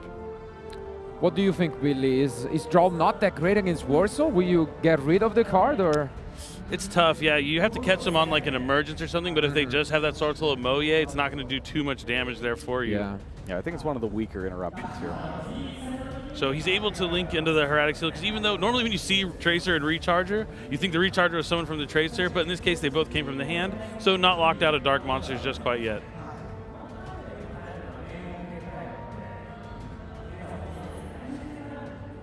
Has the Seals and a Tracer. Gonna activate that Magnamut. There it is. Let's see which card is targeted with Magnamut. There's a lot of cards we haven't seen yet. For example, we haven't seen the Quick Launch. We haven't seen Chaos Space. Things that you really want to be seeing in your opening hand when you're in the finals game going first. Definitely. Chaos Space is one of the best cards in the Dragon Link deck. Just going to go ahead and banish. Yeah, it's like the Abs Router. Seems so. Nope, changing his mind here. This is what we were worried about. Maybe he's getting in his own head and overthinking this decision. Goes with the Abs Router anyways. Gut feeling, often right. Usually good to stick to it. At worst case, you at least can say you just relied on your gut if things go wrong as opposed to the other way around. But now he is going to use that Tracer effect, quick effect, destroying any card on your field, especially summon a Rocket from the deck. We'll see if he goes for that Rocket Caliber. There it is. So now he is finally locked into this. Darks could get back, I guess, to set up. I'm not sure which branded spell and traps he's playing in the deck, but probably branded Regain would be the big one. Beast sometimes is played, so that could be another one. True. That's a nice one. Especially here, he has a level 6 and a level 4 tuner. He'll be able to go into Bestial Dispatter since they are dragons. This is another thing that not that I was eavesdropping, but he was, quite loudly talking to himself the entire time. He was going over, the best choices to make specifically with Bestial Dispatter, because it offers you that choice between destroying something and negating the activation of something. There it is. Yeah, Bestial Dispatter, as you mentioned, does have that cool effect that if your opponent activates a card or effect, you can shuffle back a banished card, and then it has 2 different effects if it was your card or your opponent's. Either destroys or banishes based on who banishes. And you were right, here comes that Bestial Lubellion. He's going to tribute the Absa Router that he brought back with the Dispatter. Great start. Let's see which. He does get the Beast. Branded Beast. Yeah. Looks like he's going for the interruption, maybe talking about how he knew what his opponent's playing, wants that layered interruption, knows that he's packing that Dark World no more in the main deck, going for a trap card, heads up play here from Pauly. And if he can find a way to get to Sorin here and send Branded Regain to the graveyard, he'll be able to activate it from the graveyard with that Branded Beast effect in the end phase. I think he might have entered. No, okay. I thought he was just going to search for that Magnamut, but. Great stuff, but as you mentioned, Dark Lure No More could be a card that's really strong against this setup. That's part of why I think you want the Beast here, is you have that trap card-based interaction instead of a monster effect. Absolutely, really important to have different kind of interactions. All right. The judge also cutting the deck there. Yep. Joining in on the action. Yep, that green looks green like card means he did after the Magnum. Yeah, that was right. We just didn't catch what he searched, but I guess, we'll find out. If I had to guess, it'd be a Bestial of sorts, potentially. Yeah, there is a queue interaction that you can do where if you search, one of the Bestials, you can then pop it with the Tracer and get even another interruption. True, So, and if Juan puts a Lighter Dark in the graveyard, he can banish Juan's Lighter Dark from the graveyard with the Bestial, and then that gives him a monster to put back with the Dispatter also. And Tenny sort of entered battle phase. And the battle phase evenly matched. We were talking about Dark Lenore. We haven't seen the evenly matched yet in game 1 from Juan, but this is huge. He has to pick. I think you have to go with the Dispatter here. You got to keep the Dispatter. No, the Beast doesn't do you. No. Okay, so he kept. Okay, so he does have a Bestial in hand. He probably searched the Bestial, so he's going to keep the Branded Beast. Yeah, I mean, now he's going to get to summon off the Heretic Seal, so worst case scenario, that works. But so he tributed the Heretic Seals and he put one of his own cards back in the hand. Smart. I think the Bestial Lubellion, yep. I might have seen a second copy of the card in the end. I'm not sure though, not sure. That could be the case. I mean, playing a card like evenly in the main deck, wow. But this might be the heads-up play where he was hedging his bets against Dark Lenore and evenly, knowing that he could use the seals to return his monster and get a monster on the board afterwards. I mean, he could just go for a Bestial monster here if he doesn't have one in hand as well. Yep, just take a look at Hieratic Seal there. Note that you do not have to choose one of your opponent's cards to return to the hand. It's just that you have to use the effect during your opponent's turn. And it looks like he is going for a Beast Seal. Not just any Beast Seal, it's going to be Baldrake. Baldrake, which can block the summon of Light and Dark monsters. Yep. If he's able to get another Light or Dark monster on the field, that would be quite useful. Now that Bestial Baldrake is going to be zeroed out, 0 attack, 0 defense because of the Hieratic Seals. That doesn't matter too much right now as the battle phase has now been spent.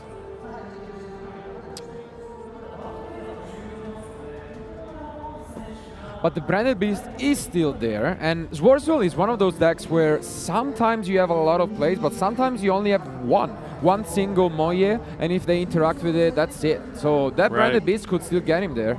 Yeah, and if they have the 10 cards in their hand, they really need to keep a non-effect. Evenly two. Wow. We're still at the end of the battle phase. It's not once per turn. Oh my gosh, he says, you want the Beast on the field? I'm going to make sure you don't keep it on the field. I said it's going to be evenly matched, not you have 2. Wow. But now I think we're actually ending the battle phase. Yes. Maybe. This is huge. Yeah. Huge start, and now it's all up to what is in one hand, if he has some of these Zworzul cards or not. He still has 4 cards to play with. This is your opportunity. Like, you have to really go off right now. Absolutely. Looks like he's thinking about a normal summon. Could be a Tanya as well. Let's see. Maybe an Incredible Ecclesia. You just got to be careful with the Ashuna and Vishuda being light and dark. Oh, okay, it's a good one. Long one. If he discards a Ashuna, that would be crazy. Let's see what he discards. I see it. Oh, can't see what monster it is. Let's see what he discards. Should be another one. Yeah, another copy. copy. Long one. All right. Long one's going to be summoned, and then we're going to get the Sword Soul token. This can open up some plays.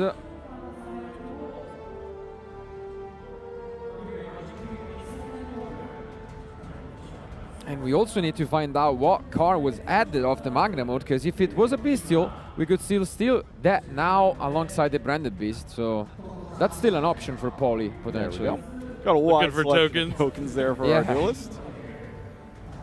See which Bestial it is. Yeah, now there's a monster on the field, so all the Bestial's effects turn to quick effects. It seems like he's considering it. And he could get rid of both cards, right? If it's Druid's Worm, I'm assuming Druid's Worm, Druid's Worm's probably the one he added off that Magnum. It would make sense. Yeah. So that could still be nice. Poly down, but not out. Yes. It is the Druid's Worm. Now he's going to use Branded Beast. That's going to let him tribute the Druid's Worm. And then it's going to be able to destroy a card on the field, and the Druid's Worm will be able to send a special summon monster, so it's going to clear both.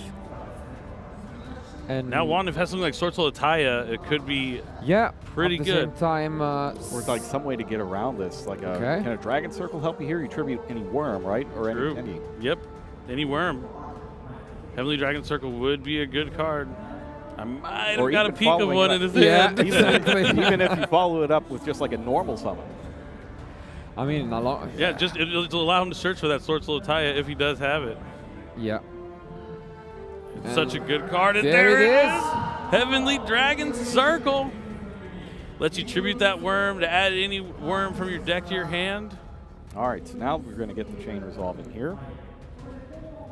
Yeah, that's great. Honestly, you look at those 4 cards, 2 copies of each, but then you really need something to play with. And it'll be really impressive if he can get through all this. Like, Paulie played this turn incredibly well. Yeah. Like, he knew what to do with the cards that he was dealt here, but will it matter? I mean, he still has a normal, as you mentioned, so he could go for even the Moye if he has, another monster in hand, another Zworzul card. Let's see.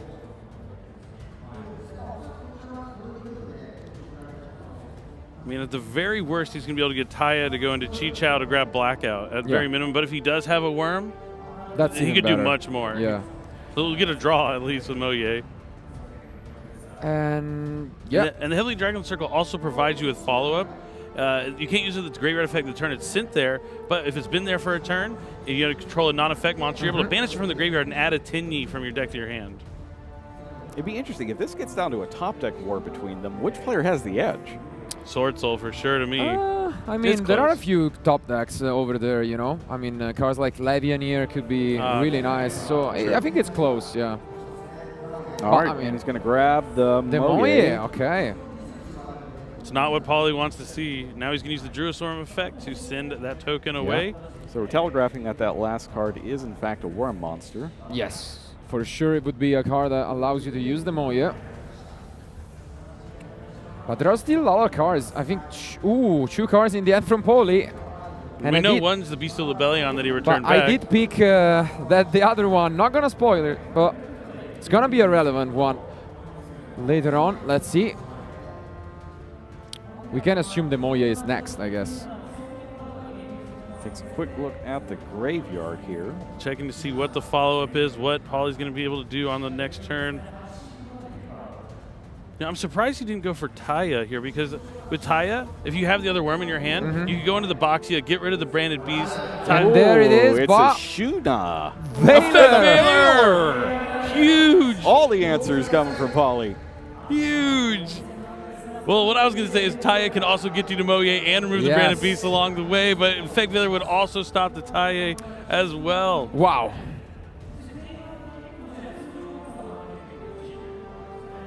One Sword Soul monster. Or yeah, one now we're in trouble, but he has nothing. He just has a Moye. All right, so Paulie has, we know he's got the Bestial Rebellion. He is in the driver's seat with the Branded Beast on the field. That Effect Veiler was huge. The biggest Effect Veiler of Paulie's life. Wow. Checking through the graveyard here first off. Wow, I was writing Paulie off for this one. I can't believe that last card we didn't know was an Effect Veiler. Yeah. And now, yeah, there is the Lubellion in hand. One clutch top deck here, but as you mentioned, we shouldn't forget that the circle is still there for next turn. Very so true. And with the Ashuna in hand, that's a good way to get a normal monster onto the board. Absolutely. But as Paulie can find a way to keep Bestials, to keep it out of the graveyard, it's going to be tough. Now, notably in this particular tournament, it was Chaos Space! So he doesn't even need the Beast. He's just going to use the Chaos Space because he'll be able to bring back the Bestial Rebellion by tributing a dragon. Yeah. Unbelievable. There is the Levianeer, and with the Wyvern Buster and Collapse Serpent used at the beginning, you can just get a draw off here with the Chaos Space or the Link. And we talked about how strong a card that is in the Dragon League strategy, and he didn't open it, but able to top deck it here in the second turn is huge.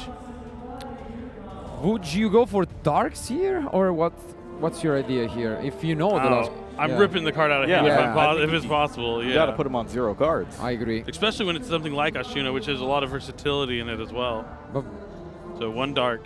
Would you not lie? I guess, yeah, the line would be... Do you want to see the draw? Yeah, I guess so. 3 dark monsters. Chaos Dragon Levianeer going to send that card from the hand back into the deck. Yeah, my only concern was maybe using the space first to see what you get into, right? But that maybe I agree with. Yeah, that might be the case. That I agree with. But I guess he doesn't want to risk drawing maybe the last branded spell. That's what it is about. Yeah.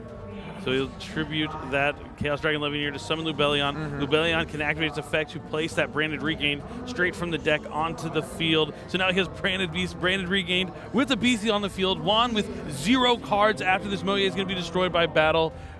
And that kind of takes the Dragon Circle out as well. You're not going to be able to get a normal monster here. This is nothing.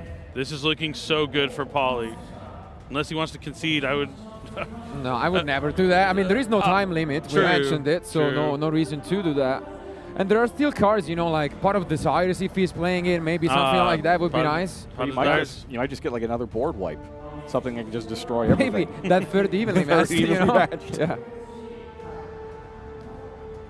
Pot of Desires into Lightning Storm. And Taya, yeah. If he plays cards like that, who knows? Like another evenly. And I guess there is, as long as you have a life point, there is a chance. Oh, absolutely. So here comes that Chaos Space now that the Branded Regain is out of the deck.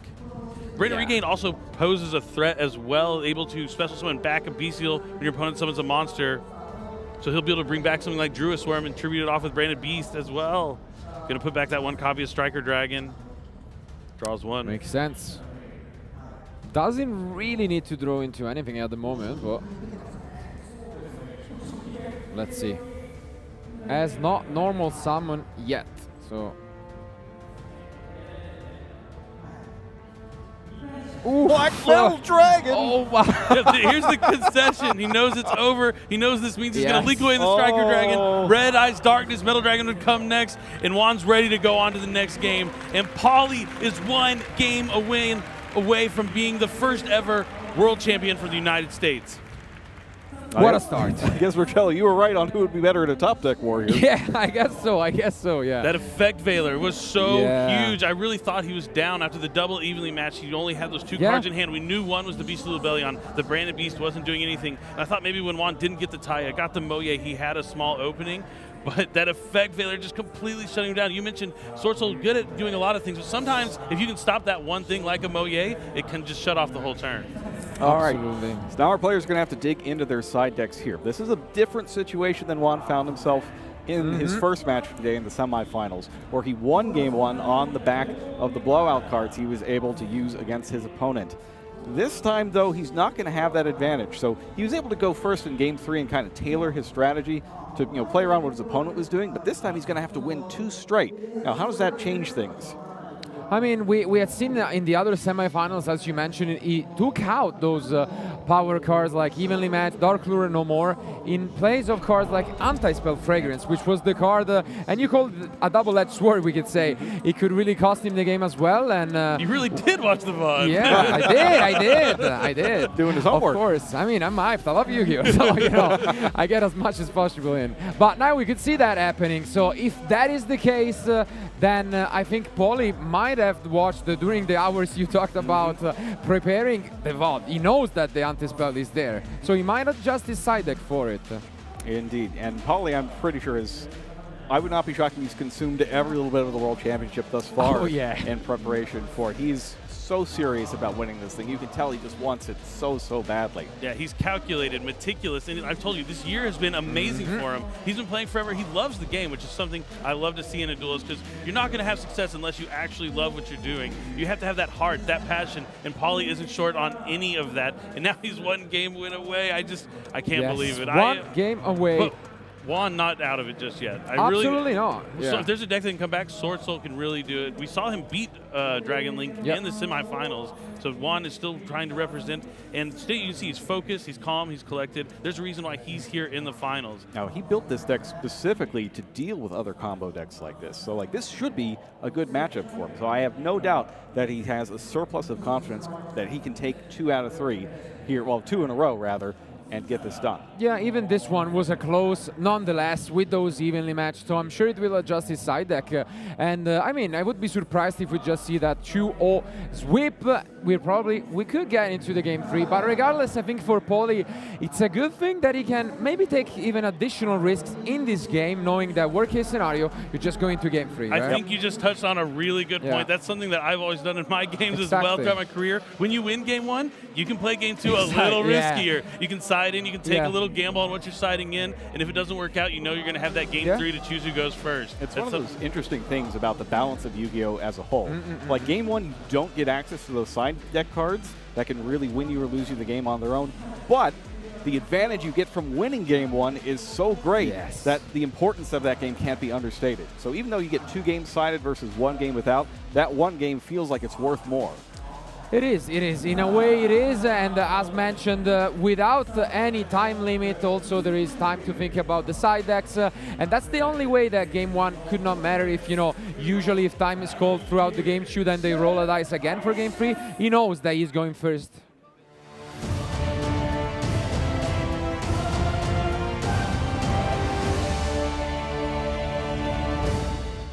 All right, here we go. We're getting the final cut from our judges. This could be the last game of the entire World Championship. We've already crowned Duel Links World Champion, the Master Duel Team World Champions. This is our final match. Will Juan push it to a game 3? You decided. We have 4 World Champions crowned already. 1 more, and let's see this. Juan has chosen to go first. Absolutely. Obviously, wants to get into those World Gold combos. Let's see. Starts with Pot of Nice. Desires. All right, so Pot of Desires is in there. Always nice. Get that last one right away. It gets hit by the Ash Blossom. That's huge. That's huge. Now Juan only playing with 4 cards. Sword Soul, a great deck, but it needs multiple cards sometimes.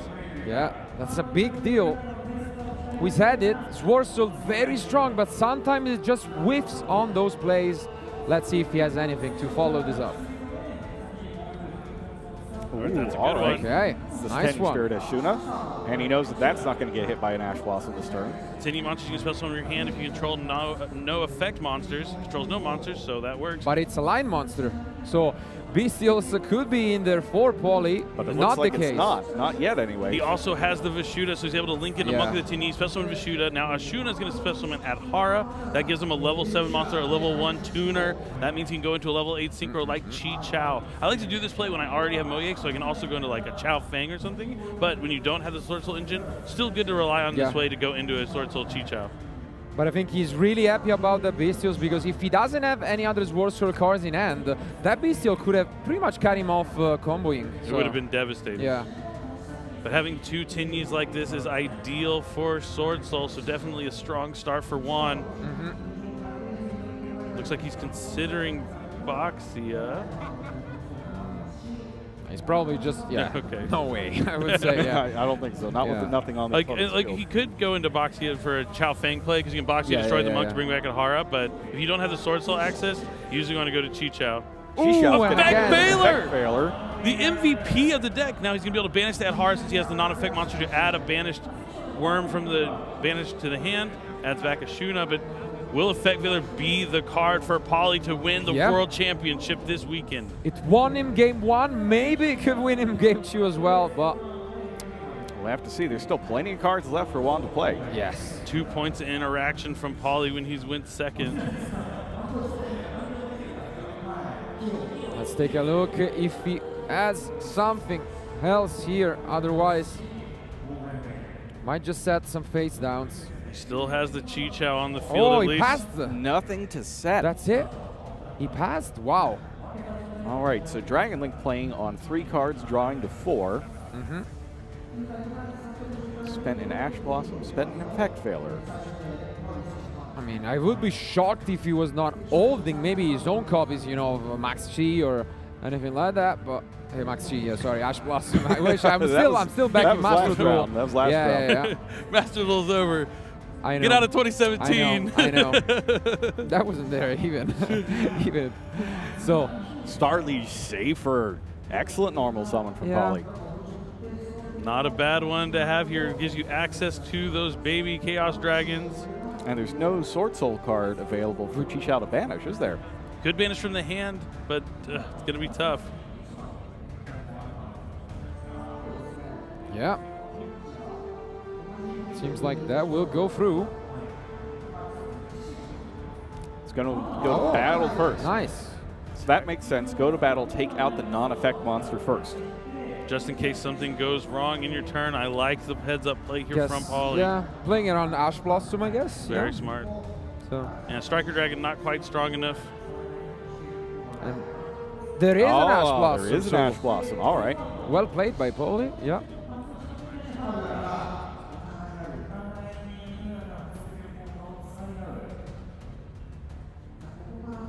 So Ash Blossom enjoys Spring. If you activate an effect that includes any of these, add a card from deck to the hand, which is what Safer does. Special summon from the deck, or send cards from the deck to the graveyard. You can use Ash Blossom Enjoy Spring to negate that. That's it from Poly. Oh my gosh, these Ash Blossoms and Effect Veilers really stopping them in their tracks. What a top deck. Yeah. Does Poly have something? It's Ash 2!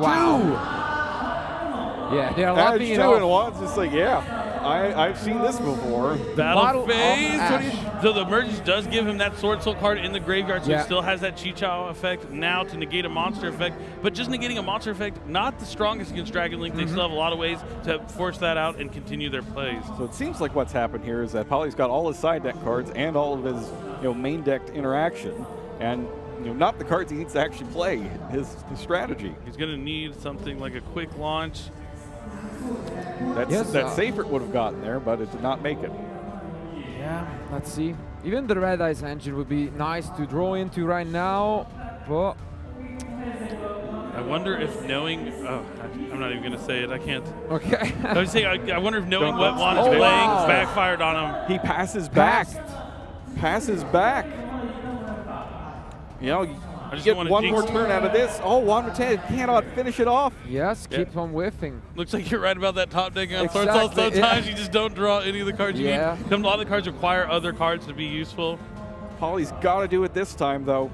He's only going to have 2,400 left. Possibly only one more draw for Pauly to stay in this game, or we might go into game 3 soon. I kind of want to see a game 3. Yes, for sure. 2,400 left. I mean, that's a long one and a sinister long one. Let's see. Yeah, or just one sinister long one resolving both the effects. Resolving both effects, yeah. But you're probably going to use a longer one on your way to make it very true. Oh, but one's got a face down this time. Picked up. Could be something useful. One more draw for Pauly. Standby phase, anti-spell fragrance, But but he has Cosmic Cyclone! Cosmic! Chains a quick play Cosmic Cyclone. Down to 1,400 life points. Anti-spell fragrance is gone. He's held that Cosmic Cyclone in his hand this whole game. This is his one opportunity to win this game. Is it going to be enough, or is it too little, too late? Is Pauly going to complete the perfect season? That's what I didn't want to say. I didn't want to say maybe he sided in the Cosmic Cyclone because he knew he was playing anti-spell fragrance and it would have backfired on him, but he ended up drawing into the anti-spell fragrance and it didn't backfire. Does he have any sort of play here to push past his Chi Chao? I mean, having chained that Cosmic, I would assume so. Okay, That's good. Druid Swarm is good enough to at Druid least Swarm. deal with the Chi Chao. Yeah. I guess that's decent enough to stay in. Gets rid of the shoot as well. All right, so Bestial Druid Swarm is on the field. When that's sent to the graveyard, a special summon monster is going to go with it. Does he have another monster to summon? My Kingdom for a Link monster in Dragon Link. Yeah. Let's see. Taking his time to think about this one. But looking at his extra deck, Yeah. so we can assume he has at least anything to normal summon. Maybe it's something along the line, you know. He's thinking about it. Could be anything. If it's Yeah. Black Metal Dragon, I think he'd just be slamming it on the table, but it might be an awkward thing like Rocket Recharger. Might be another Bestial because he's looking at the graveyard right now. I think you might be right. Yeah. It is. Ooh, but that's a good one. Saronir able to access that Dubellion later on. Saronir, notably the one Bestial you can play at 3 in this tournament. Every other one is limited. Pretty good still in Dragon League, being able to send down Branded Regain to bring back with Branded Beast.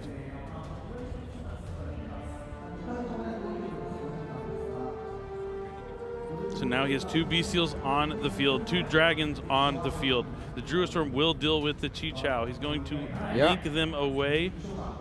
Obviously, the way that this can work, okay, makes sense. Sealed. Yeah. Yep, that makes sense. This is summon number 3 here from Pauly. Gonna send away that. Chain link 2. I mean, checking the graveyard here. Gonna see if he wants to chain Chi Chao.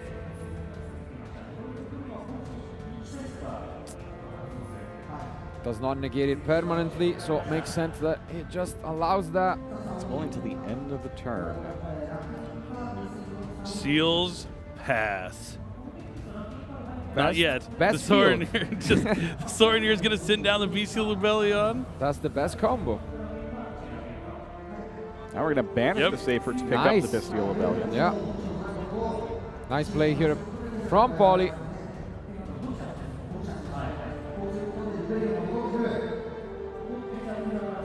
Now he discards that Bestial Rebellion. Pauly's going to be careful here. Because when your opponent is drawing cards and passing, right? Yeah. You got to think about what are those cards that are in hand that could Absolutely. potentially be. They're either going to be just something they can't use or something that's going to interact with you on your turn. Things like the evenly matched, for instance, that you've already seen. True. He knows one of them, so at least that's what he has to think about. But yeah, gonna banish it for the Magnamo, the one and only. Summon number 4 here from Pauly. And now the Magnemut's going to activate as well. Get a dragon in the end phase. Go to battle. Magnemut hits. And we'll see if there is, in fact, an evenly matched. Though if you did get hit by evenly here, I wonder which one you keep. Yeah, at the same time, I mean, going first, tough that he would keep in, you know, the evenly matched, maybe. True. I think you just do the seals trick and bounce the seal, tribute the seals, bounce the Magnum. But that leaves you completely open, right? Yeah, but I would be surprised if he kept those in, I guess. 1,400 life points left. It feels like the tides have turned in this one, that Pauly's starting to take command. Yeah. But with only 1,400 left, you could still just, you know, Juan's got a puncher's chance here. This Lubellion is summon number 5 for Pauly. Now Juan is saying on the summon, I'm going to take a moment to think here before you activate or before you place that branded spell or trap from your deck to the field. So Juan has something. If you've got it, I think this is the one chance, because once those branded spells get on the field, or the regained in particular gets on the field, that's when it starts to get out of control. At the same time, yeah, not an easy decision here from Juan.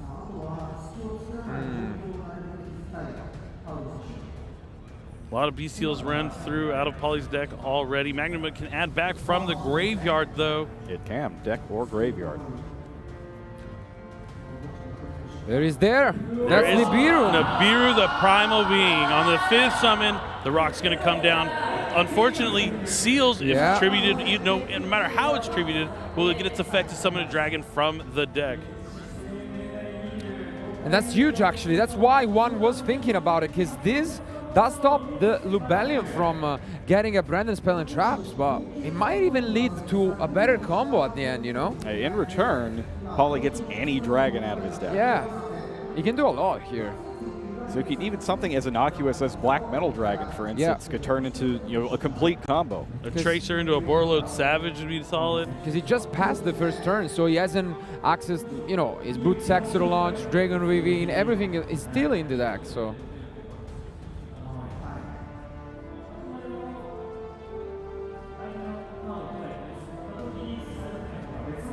Making sure he doesn't make a mistake at this stage in the game. This is the most important game of his dueling career. It is. And now he knows everything. He knows the last card in hand from his opponent as he took that back from the banished. And now all he needs to do is just think about what possible outs could he pick up from the top of the deck, and otherwise he's good to go. There's a Starliege Seifert. Starliege Seifert seems like a strong one, so he's going to use Seifert's effect to send itself to the graveyard. Checking to see if you can use both effects in the same turn. Indeed, you can. Yes. So he's going to get a level 4 dragon. Level 4 dragon. And there it is, Wyver Buster.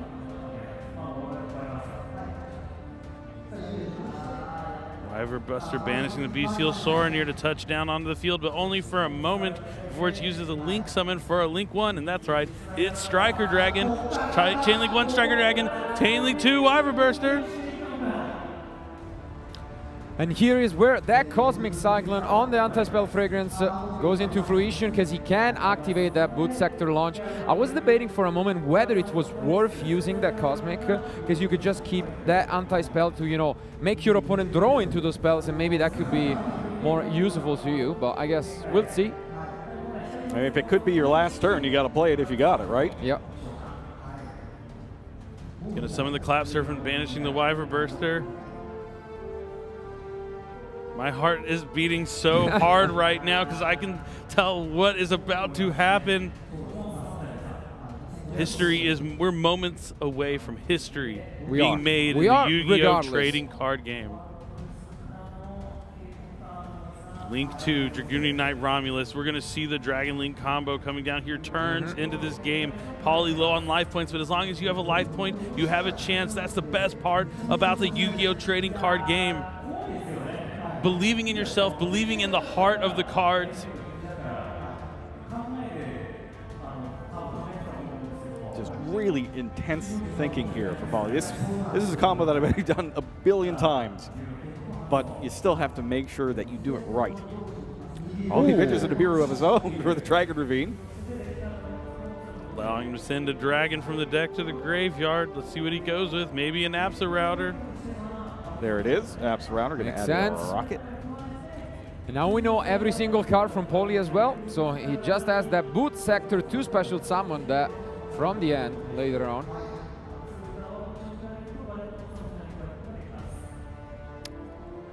Yeah, history is in the making. We said it. First time ever, we already have 4 world champions in our hands, and we could get the 5th in just minutes away from here.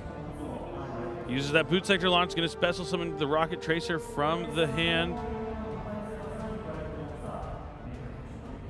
Checks over the graveyard there. We see him eyeing Quad Boral Dragon to maybe bring back some of the rockets from the graveyard. Quad Boral is a great way to turn dragons that aren't rockets into rockets that you need.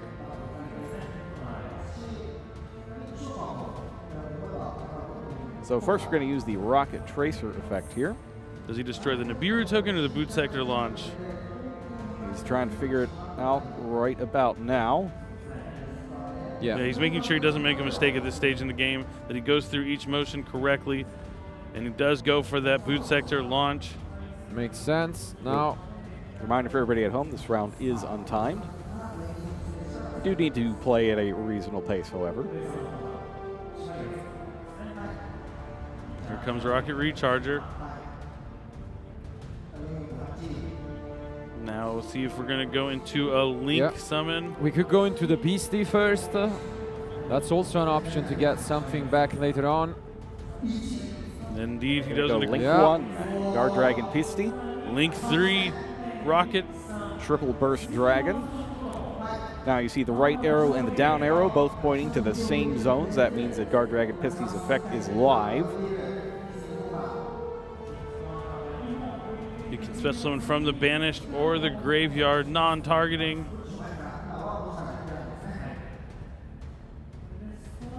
Thinking about getting the Striker Dragon. Regardless, I don't think it's gonna stay there long. So he's gonna use Striker Dragon's effect to destroy the token to add back, I'd imagine, Rocket Recharger? It is indeed Rocket Recharger. And then because the monster was destroyed, Rocket Recharger activates. Now we've got Triple Burst, Pisty, Striker Dragon, Triple Burst Dragon versus Nibiru. None of these are big enough on their own, however. But the Boral End will be able to negate the Rocket Recharger effect to bring back the Tracer. So he's going to be able to have Boral End and Boral Load Savage Dragon. Boral End Dragon hits the field with 3,500 attack points. Its effect negates Rocket Recharger, special summons back Rocket Tracer. That's a level 4 tuner, level 4 non-tuner. And together they combine to synchro summon Boral Savage Dragon. Beautifully played by Paulie, and you can see Juan smiling it. I mean, he knows he is against an amazing opponent, and now one draw away from what could be the last game of the World Championship 2023. Just thinking back on all those achievements that Paulie has had just this year. Just the incredible. 250th YCS in Los Angeles. Probably the biggest tournament of his life until now. Yeah, I have no words. You mentioned it, Paulie has been a veteran in the game, but sometimes you have those players who are missing that performance, and sometimes in just a single year everything changes. It's you're here after winning a lot of different events, and what a way to end it. And Paulie did normal summon that Rocket Recharger. It wasn't a rocket that was destroyed. Right, so or a Dark Dragon, yep. He did normal summon it, so no big issues here on the way to his victory lap.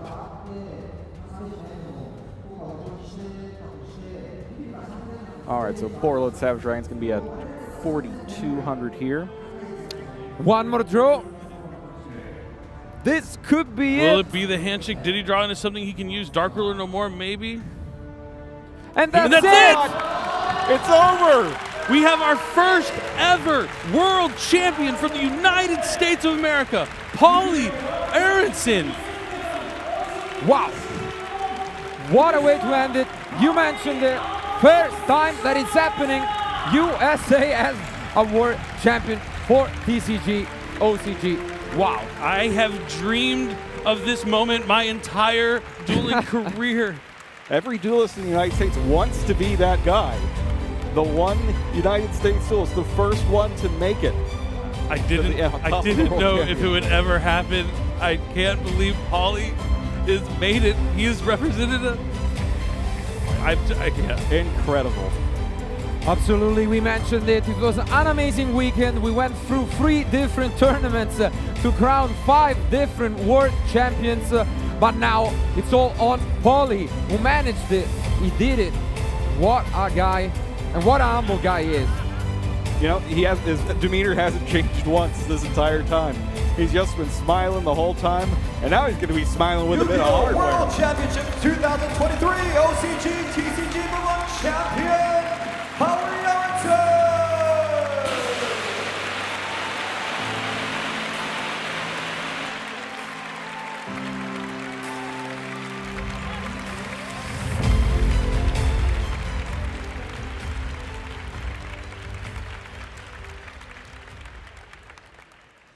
優勝したパウリ選手、今のお気持ちをお願いいたします。Hi. What should I say? こんにちは。何を Just talk about the weekend, the tournament. What am I supposed to do? How do you feel right now? Oh, really good, really good. It was a great weekend. Really fun weekend. すごい楽しく。I'm sorry, what was that? You can elaborate. You can say more. Oh, I can say more. Oh, okay. Yeah, no, it was a super fun weekend. I was saying all weekend, like, it was great because, like, we all made tons of new friends. Had a lot of fun, and then this happened, and now it's an even better weekend. Yeah. ものすごい楽しい週末でした。いろいろと新しい友達も作ることができて、最終的にはこのような場にたどり着くことができて、すごい嬉しく思っております。改めまして素晴らしい試合をしてくれた選手に盛大な拍手をお願いいたします。Congratulations!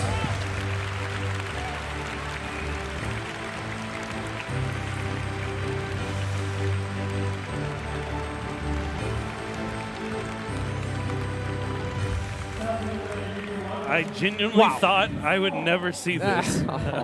It almost seems like he doesn't believe it yet. What a finals. What a guy. And honestly, even from this interview, you could tell if there was a guy that was deserving it, it was surely Paulie. Honestly, such a humble guy, such good presence, and what a tournament he had. Honestly, what a year. And what you see right there on stage is what you get with Paulie. He's like that all the time. He's been like that the whole weekend, and it's just, you know, that's just him. That's Paulie, and that got him all the way here to the end. It's been fantastic. So thank you so much, everyone out there who's joined us all weekend here, and thank you to all the duelists who've been playing this weekend, and everybody all throughout the year who's been competing and trying to get here to the World Championship. It's been fantastic. It's a great celebration. Yeah, absolutely. And give it up again for Paulie. Give it up. It was an insane achievement.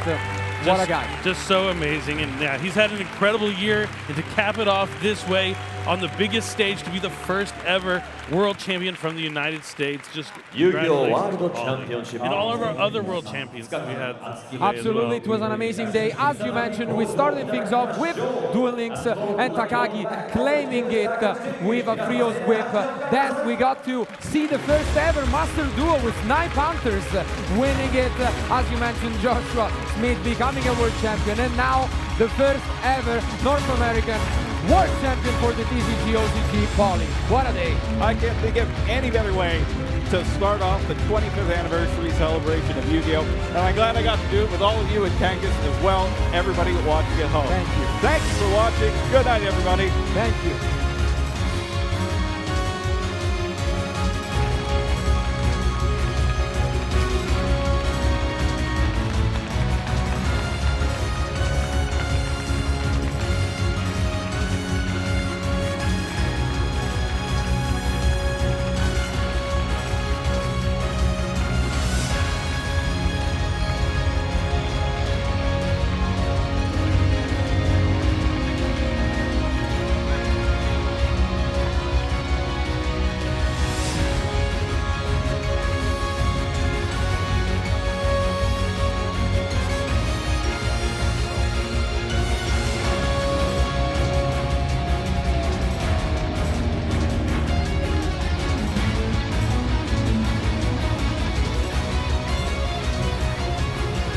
Yu-Gi-Oh! World Championship 2023熱きデュエルは今日幕を閉じます。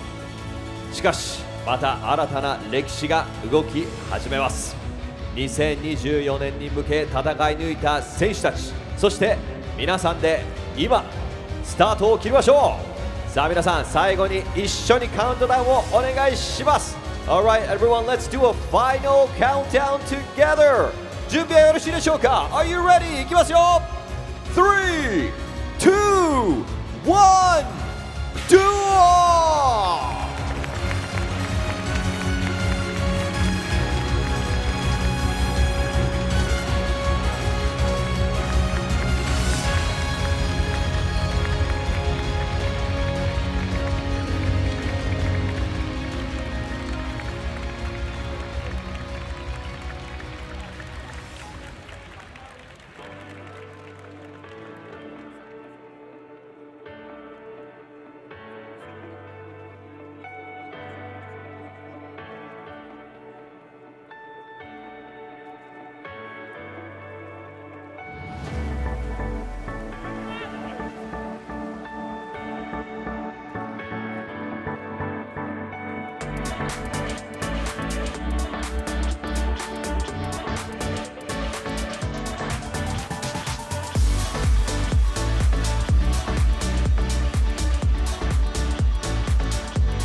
Bye.